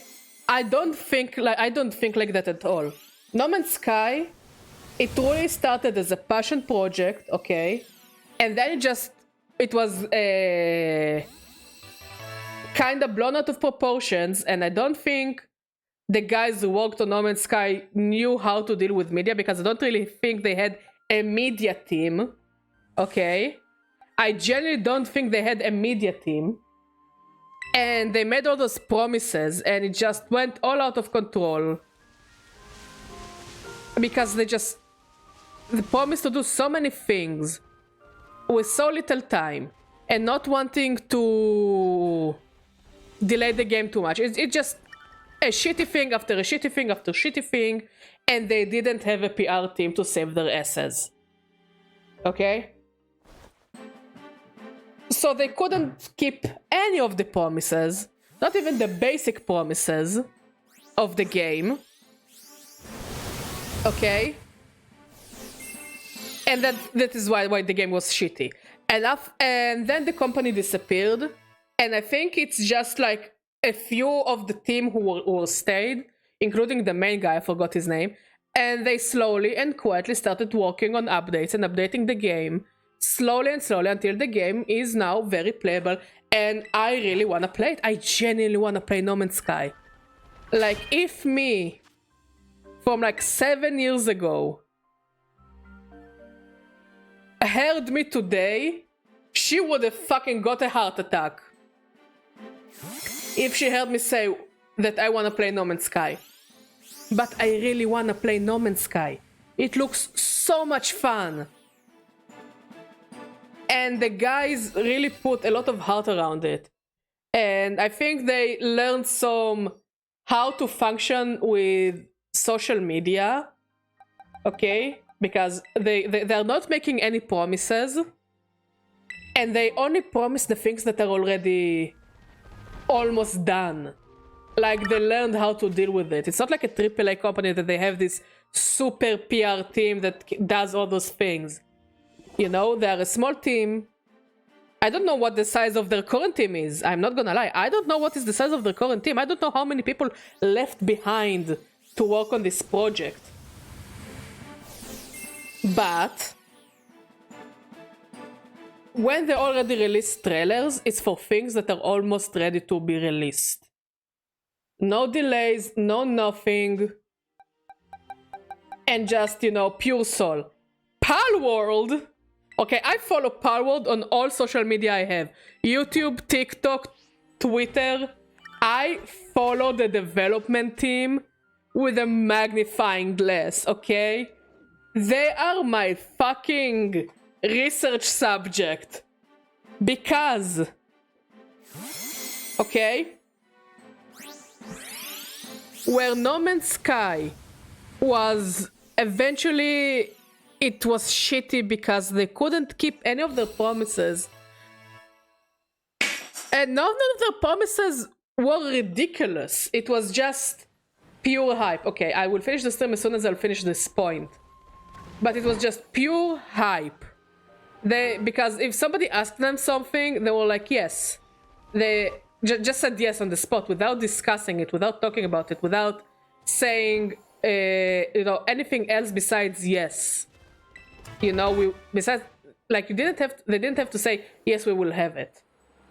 So, and this was what's called their biggest sin. You know? Them just agreeing to anything.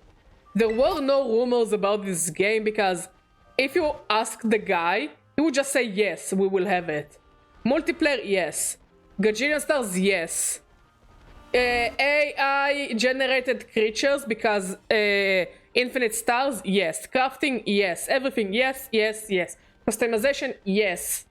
Everything, yes. They never said no. And that was what made the game in its first release so bad and so shitty. Because they just agreed. And now it's an amazing game, and the DLCs and all those updates, they did it for free. They are all patches. And I find it beautiful because nowadays you can't really have a game that keeps getting new content without paying for that content. And good for them. Like, even if the DLCs would have costed money, it's still a solid game. It's still an infinite and beautiful game. Palworld, on the other hand, okay? It feels like when the first trailer for Palworld dropped, it was at the time where everyone was shitting on Pokemon Sword and Shield. Here, I will give you a bit of time machine, okay? Time machine moment. And here we are back when everyone was shitting on Sword and Shield, okay? When Temtem was a thing. And here's the thing, I wanna play Temtem, but I must say some of the monster designs are kinda not good. But okay, you know, it's a potato-potato conversations. Like, you can't really agree or disagree on that thing. It's like, one person likes the design, another person dislikes the design. What you gonna do about it? You know?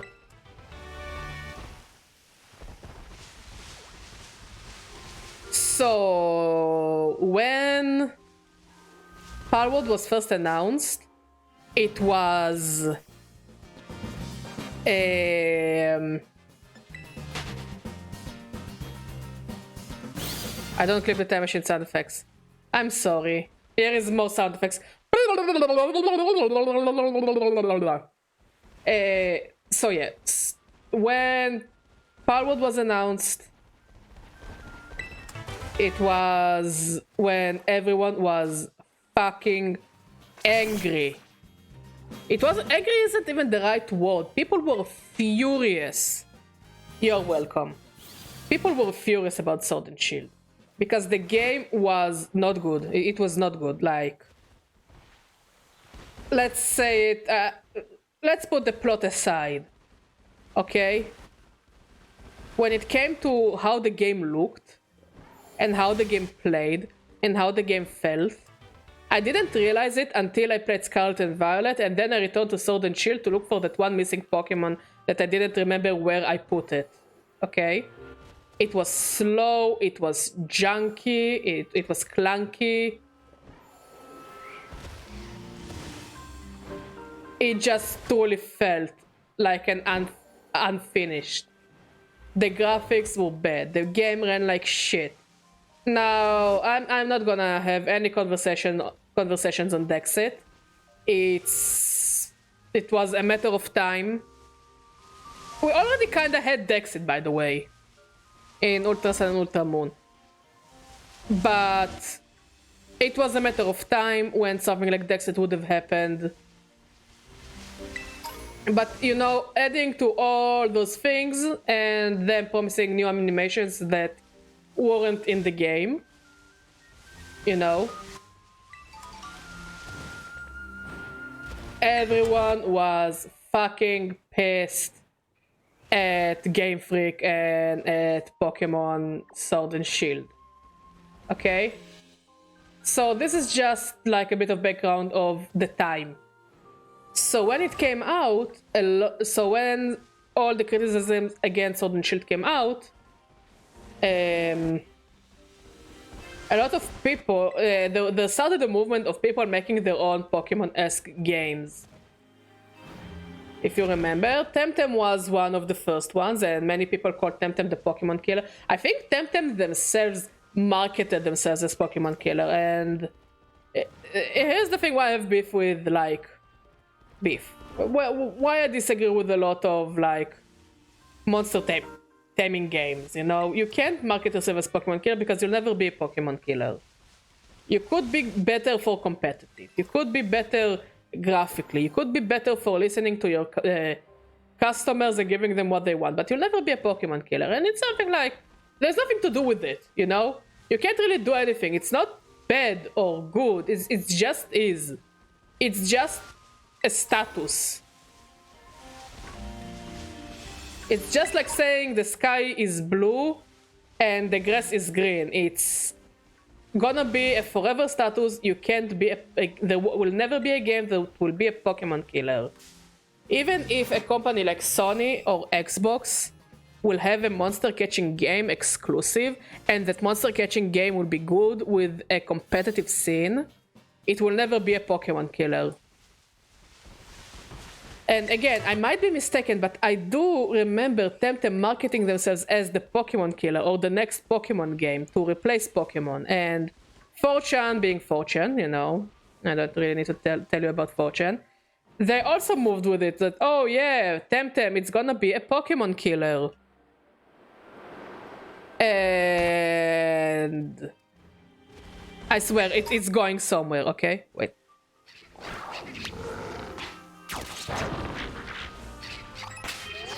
I swear, it really is going somewhere. So... And then more people started, like, revealing and showing that they're working on their own monster taming games. Nobody marketed themselves as Pokemon killers, as far as I remember, yeah? But that was the time when games like Cassette Beasts was announced, and Cassette Beasts is a beautiful game, which I wish it had, like... I don't know how they would have done a competitive scene, but I do think like this game could have had a good competitive scene. Because I'm on the Discord, and they have like the builds they make for some of those monsters are amazing, and the community seems very lovely. So yeah, that was the time when we heard about Cassette Beasts for the first time. I remember seeing the first trailer for the game, and I was like, okay, that looks kind of cool, not gonna lie. Because I remember seeing that you could fuse the monsters and you could turn into the monsters, and I thought it was cool. And that was the time when you saw trailers for I don't even remember what. Okay, because there were just so many. And Koromon and Nexomon and some PokeTubers that decided that they hate Pokemon now. I don't even remember their names really. But some PokeTubers decided that they hate Pokemon now. Not even saying Pokemon is disappointing me because they make very shitty decisions. No, they decided they hate Pokemon now. They changed the whole personality from PokeTubers to we hate Pokemon to Tubers. Again, nothing wrong with it, you know, you do you with like whatever you want. I'm not gonna judge you.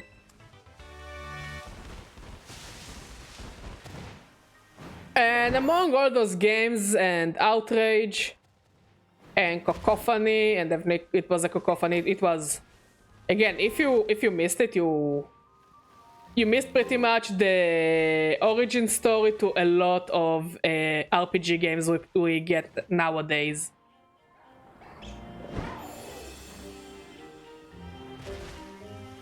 So, among all of those games, okay, and again, it was really a wave. I remember seeing it on 4chan and seeing it on Twitter, and it was genuinely a wave. Like a crashing wave of monster taming games. And then out of nowhere came Pal World. Now, if you've never seen the first trailer to Pal World, I will describe it to you because I remember it. You start by flying, I think, on a flying monster or a parachute. Because I think you can both ride on flying monsters and use parachutes.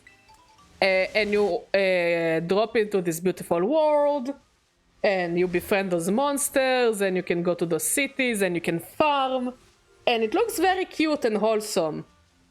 And then guns happen. No, and then it shows that you can use your monsters as slaves, as in like workers in the field, and they don't look happy. And you can put your monsters in a factory and they build guns, and then guns happen. And you shoot monsters and people shoot at you, and you can use monsters as living shields. And you can ride monsters while shooting. And I remember when this trailer came out, everyone was like... You could hear a pin drop, okay? Because everyone was like, shit, what the fuck did we just witness? It's Pokemon but with guns. Now here's the thing, I remember Mod showing me, I don't know if it's the same company. Okay. But I remember Mod showing me a game that this game literally has everything. Like you could collect animals and you could drive and you could farm and you could collect monsters and battle monsters and do this and that. Like the game had too many features. Like I think the thing I remember the most from the trailer for that one game Mod showed me is that there was something with the giraffe. Like you could kill giraffes and collect giraffes and breed giraffes. I don't know why I remember giraffes, but I remember giraffes. But never mind, it just was too much and everyone thought that game was a joke. And it's not gonna be released. And if you look at their social media, yes. I don't know if this game came out, if this is a real game. I don't know anything about this game with the hoverboards. But it has the same energy as the Palworld trailer. Okay? It had exactly the same energy as the Palworld trailer. Bless you. So...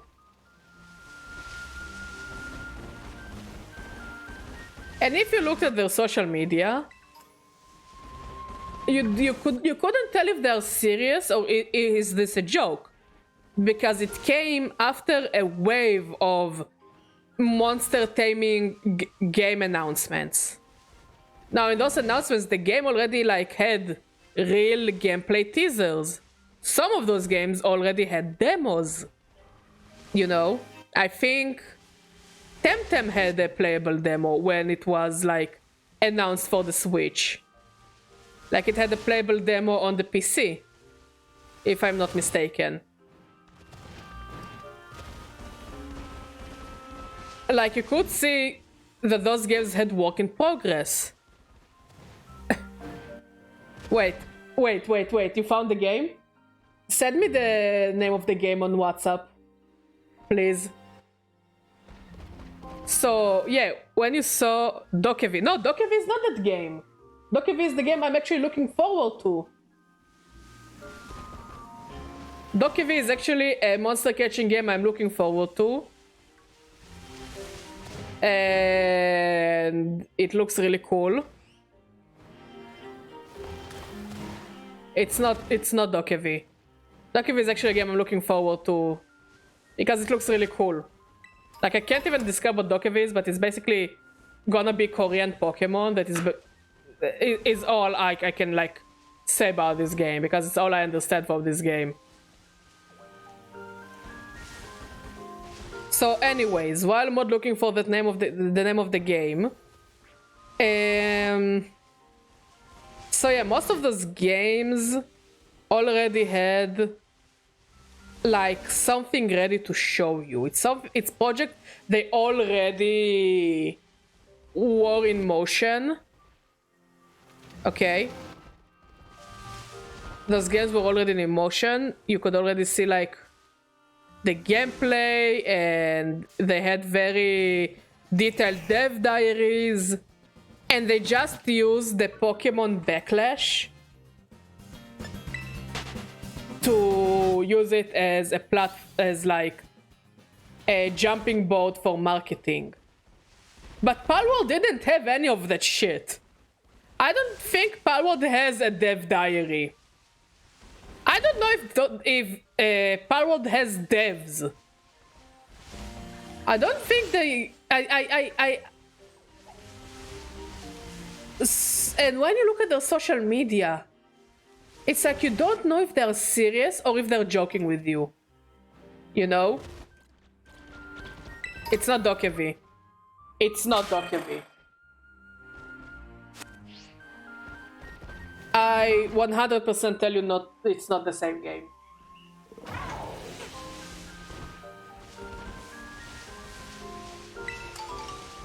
There was a different game where you could build your own cars out of scraps, style Tears of the Kingdom, and you could have your own zoo.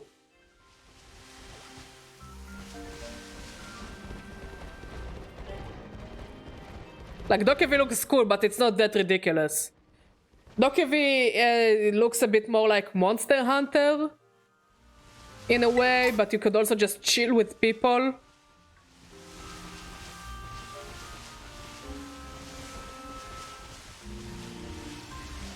So when you look at the Palworld Twitter and TikTok, you can't really tell if they are serious or if they're just kidding with you. Like, I think the team behind Palworld know how ridiculous everything is, the concept of their game. But first of all, you don't really see... Okay. When game developers show you, like, gameplay footage, usually they focus on something that looks like, okay, this genuinely feels like something I will encounter in the game myself. Like jumping from platforms or entering random combat, you know? This is usually what they show you in monster taming games, like things that are very common to you to actually encounter in the game. Somehow in Palworld it doesn't feel like that. I've seen gameplay footage of Palworld, they call it gameplay footage, okay? It doesn't look like gameplay footage. And I don't know if it's because the sheer ridiculousness of the game. Okay. Just how ridiculous it is.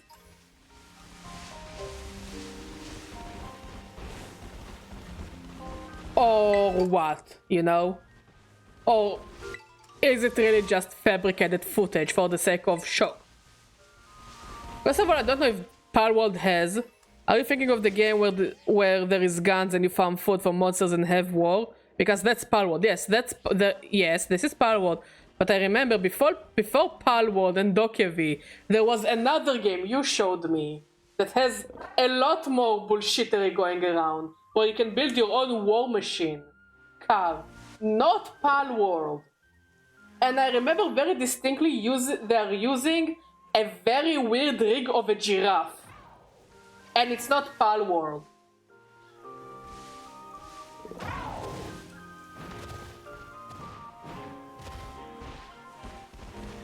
So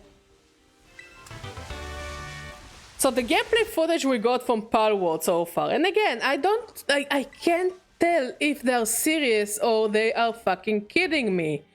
First of all, I don't know if Palworld has a release date. I think they just vaguely said 2024 or coming soon. I don't know if it has a real release date.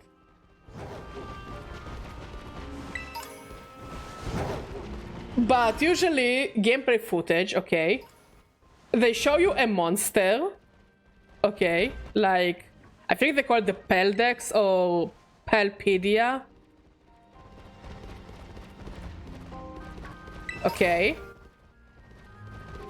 And they show you the monster and some of its animations, which, you know, again, cool. But the monster's graphics and its background, they look like completely different styles of graphics. But okay, this is their stylistic choice. I will give them the benefit of the doubt. They want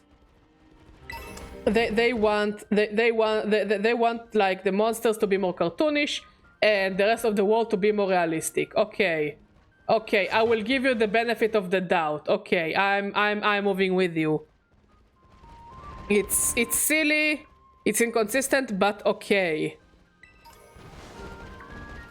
Now, in all of their trailers, they're playing the same character. Now, yeah, I'm used to gameplay footage that the developers just choose the one character models that they like, and they use it for the rest of their trailers. Okay, it's okay. No judge. I'm not gonna judge you on that. But wait, we will return to the character model. Leave alone to the side that it looks exactly like Aloy from Horizon. Okay, she looks exactly like Aloy. So you go in this rather realistic looking world. You know, the fields, the forest, the deserts. Craftopia! That's the game. And it has a weird model of a giraffe, right? I remember from the trailer that there was something with a giraffe and it doesn't leave me alone. Anyways. Let's stay on topic. So you see this hyper-realistic world, and in the middle of the hyper-realistic world, you see this cartoonish monster, which looks a bit like a Lucario, or whatever other Pokemon they choose. And they give you some info about, like, its biome, where it likes to live, about its temperament, you know, combat. You know, they give you all this information, and then the next part of the gameplay footage is seeing the main character fighting it. And the monster is attacking, you know, like very similar to how Pokemon fight you in Legends Arceus. You know, especially the boss battles, or even Dark Souls. Craftopia is out? You swear to God. Shit! Are we gonna have a Craftopia stream? I'm afraid that no matter what computer runs Craftopia, the computer will just melt. Early access, no way. I'm gonna Google it later. I'm gonna look into that shit. I love those games.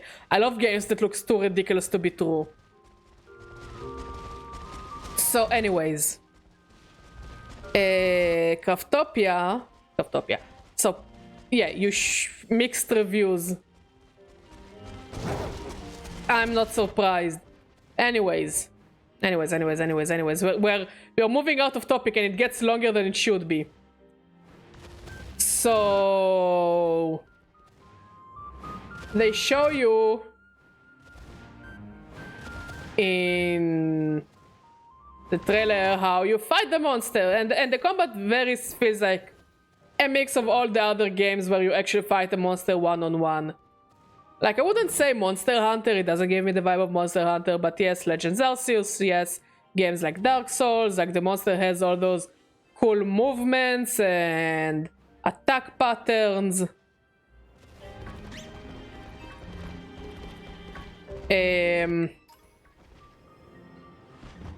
then there is the main character, which is a very cartoonish looking girl with a very realistic looking gun. Tags for this product: open world crafting survival multiplayer, open world survivor crafting sandbox RPG building, online co-op, action, early access adventure co-op, anime, indie, character customization, hack and slash, automation, single player, third person, sign in to add your own tag. There's product sign in.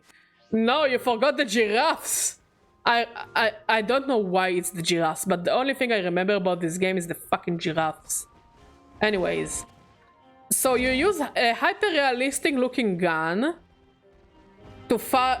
You're a cartoonish girl, anime-style girl, who uses a hyper-realistic gun to shoot the cartoonish monster. So it's already like fucking ridiculous. And in their tweets and in their TikTok, they're trying to hype you up for this monster. This legendary monster, this gentle monster. I think there's a monster that is just a fucking ripoff of a Lapras. It's just a Lapras, but with a different color.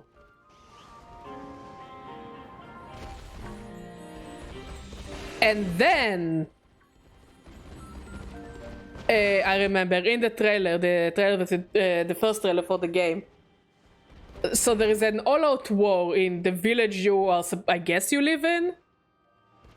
Again, I have no idea what is going on in the plot, but, you know, we make do.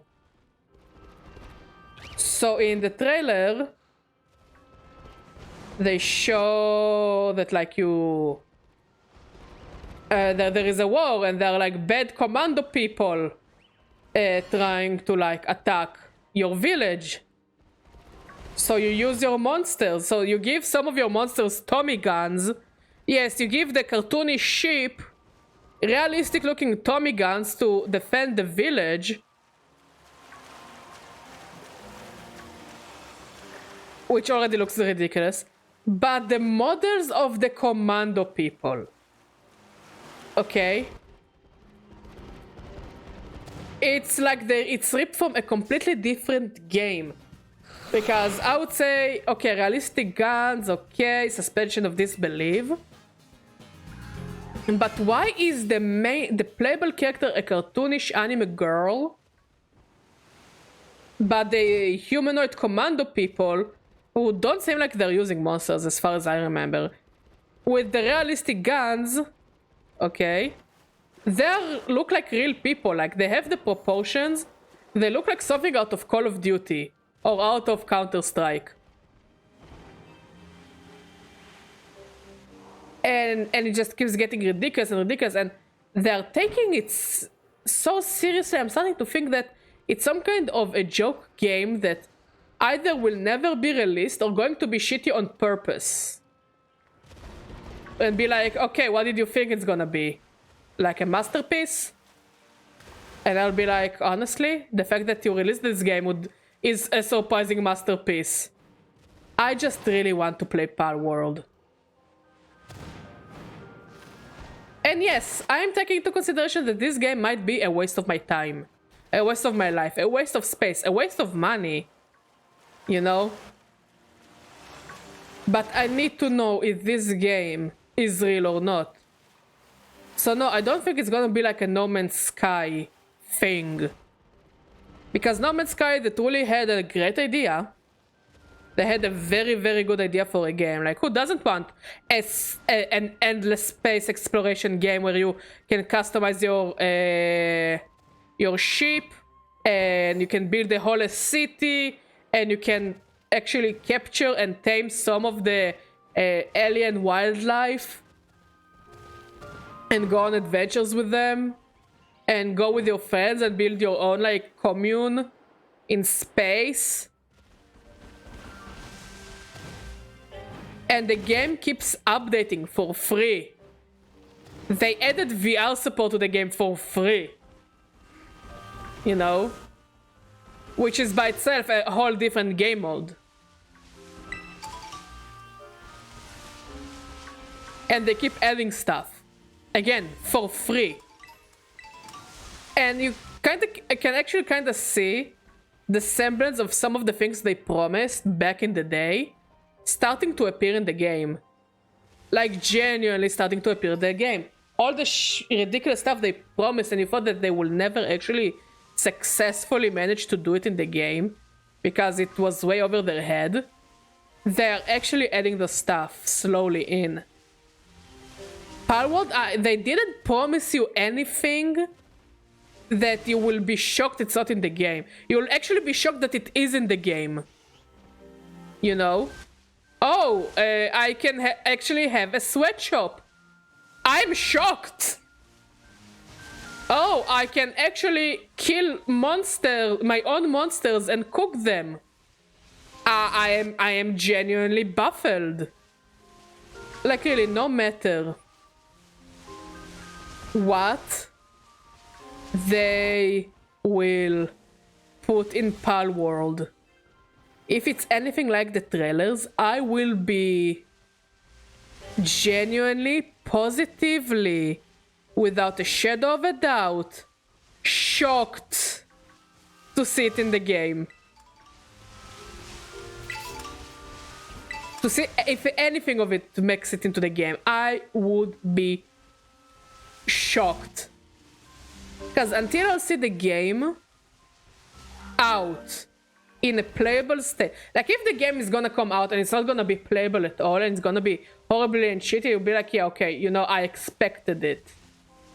I expected this game to be bad. I expect this game to be unplayable. I expect this game to be a fucking mess. All those things are things to be expected. I will be shocked if the game will be functional. I will be shocked if the game would actually be fun. I will be shocked if the game will look good. I will be shocked if the mix and match of styles and some of the models look like they were ripped out of the Unity store and reused models. I will be shocked if those are models that they themselves made. Because some of those models, I swear I recognize from other not good indie projects. Now, I'm not gonna sit and say Palworld is gonna be a shitty game. Because I want to live in the world where Palworld comes out and it's going to be so playable that will be like, oh shit, this shit is kinda entertaining, not gonna lie. I want to live in that timeline. But as far as I see it, it's most of the things we see now, it really is asset flips and things they either bought or got from the Unity asset store. And again, I don't know if the game is in Unity. You know, and maybe with the Unity debacle, it could be the end of Palworld. You know? So we could either see the Unity debacle would make Palworld to just not exist, aka killing that project. Even though again, I don't know if it's a Unity project or not, but I definitely recognize some of those models. So I'll be shocked if the game actually comes out. I'll be shocked if some of the models are things they created. Like again, the main character, she looks almost exactly like Aloy from Horizon. I will be shocked if this game would be playable. I'll be shocked if I'll be shocked about so many things, because I generally think it's started as a joke parody because of all the Sword and Shield bashing hype train.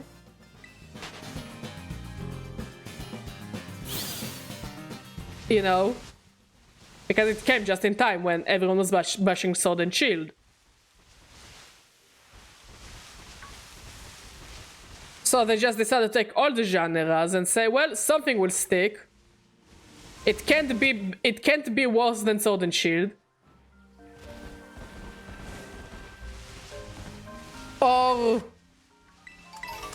so I think this game might never come out, and it's just a concept that will keep baffling people who just want to get views on their videos.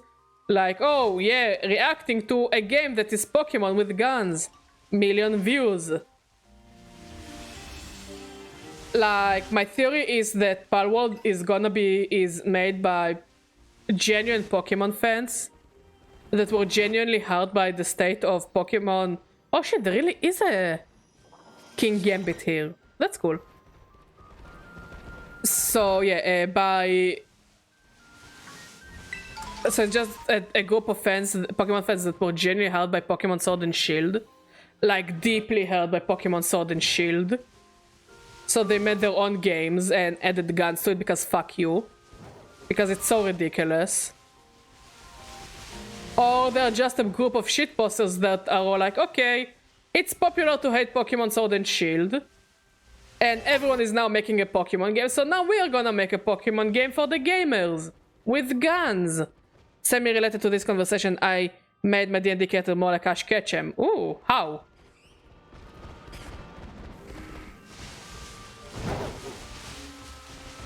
So I really have no idea what to expect from Palworld. But no, I don't think it's gonna be like No Man's Sky, because I don't really think anyone expects nobody expects Palworld to be good to begin with. And again, maybe Palworld would be a good game. I want Palworld to be a good game.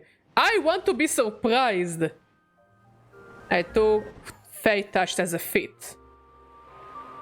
Okay. I just want to be surprised by Palworld. To any side, to anything, you know?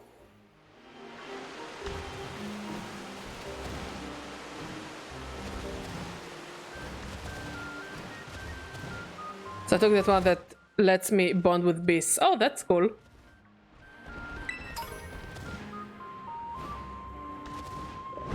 Like, imagine you live in a world where Palworld is an actually good playable game.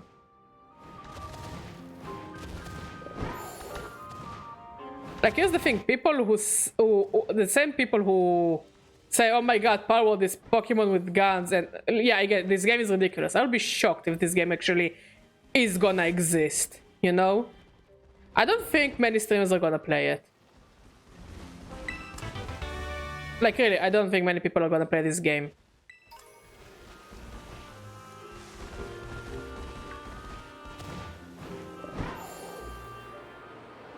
So yeah, that's pretty much what I had to say. I don't think Palworld is gonna be the next No Man's Sky, because Palworld doesn't look too good to begin with. It doesn't look like this one game we always wanted, where forever. I don't think there was any timeline that, or any time that we didn't want a video game, like, you know, ever since video games are a thing, a video game that truly lets you explore and infinite galaxies and do whatever the fuck you want. And that was what No Man's Sky initially promised us. That infinite game with infinite possibilities in space and infinite galaxies and infinite alien lives. Palworld didn't promise us that. Palworld promised us, okay, you think Sword and Shield is shit? This game has guns, and you can kill Pikachu, but our Pikachu is a ship. And that's it.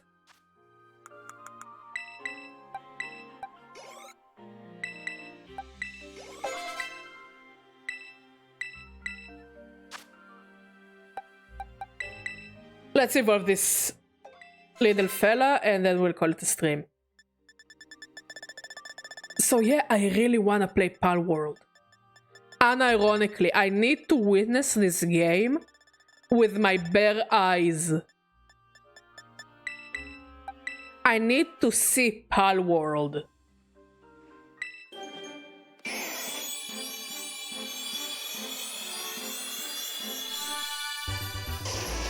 Good boy!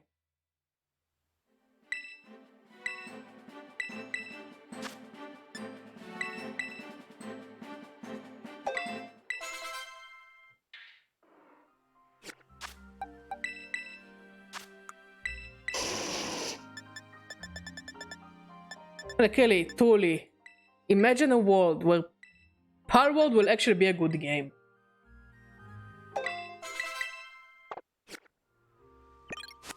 And here's the thing, they're not even saying it. I think in a way, saying a Pokemon game, a Pokemon-esque game that is basically Pokemon with guns, saying that this will be a Pokemon killer.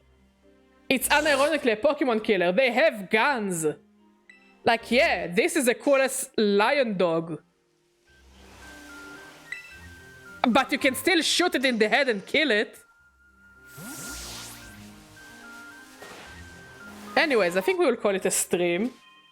The end of the stream kinda went to the most ridiculous topic I have in mind, which is the entire existence of Palworld. As I hope it will be a real thing. I will pay money to play it on stream. Fuck it, if you're Palworld, I will play your game. I will play your game. I will unironically play your game, and I promise not to be too snarky. I will play it as if I'm playing any other video game. I'll play it and I'll react to it as if I'm playing a new Pokemon game or any other new RPG. And I'm gonna be as genuine as I can and as truthful as I can, because we all know, no other streamer, all the streamers will say, oh my god, Pokemon with guns, they're only doing it for your trailers. I bet most of them won't play your game. I will play Palworld. I will play your fucking game.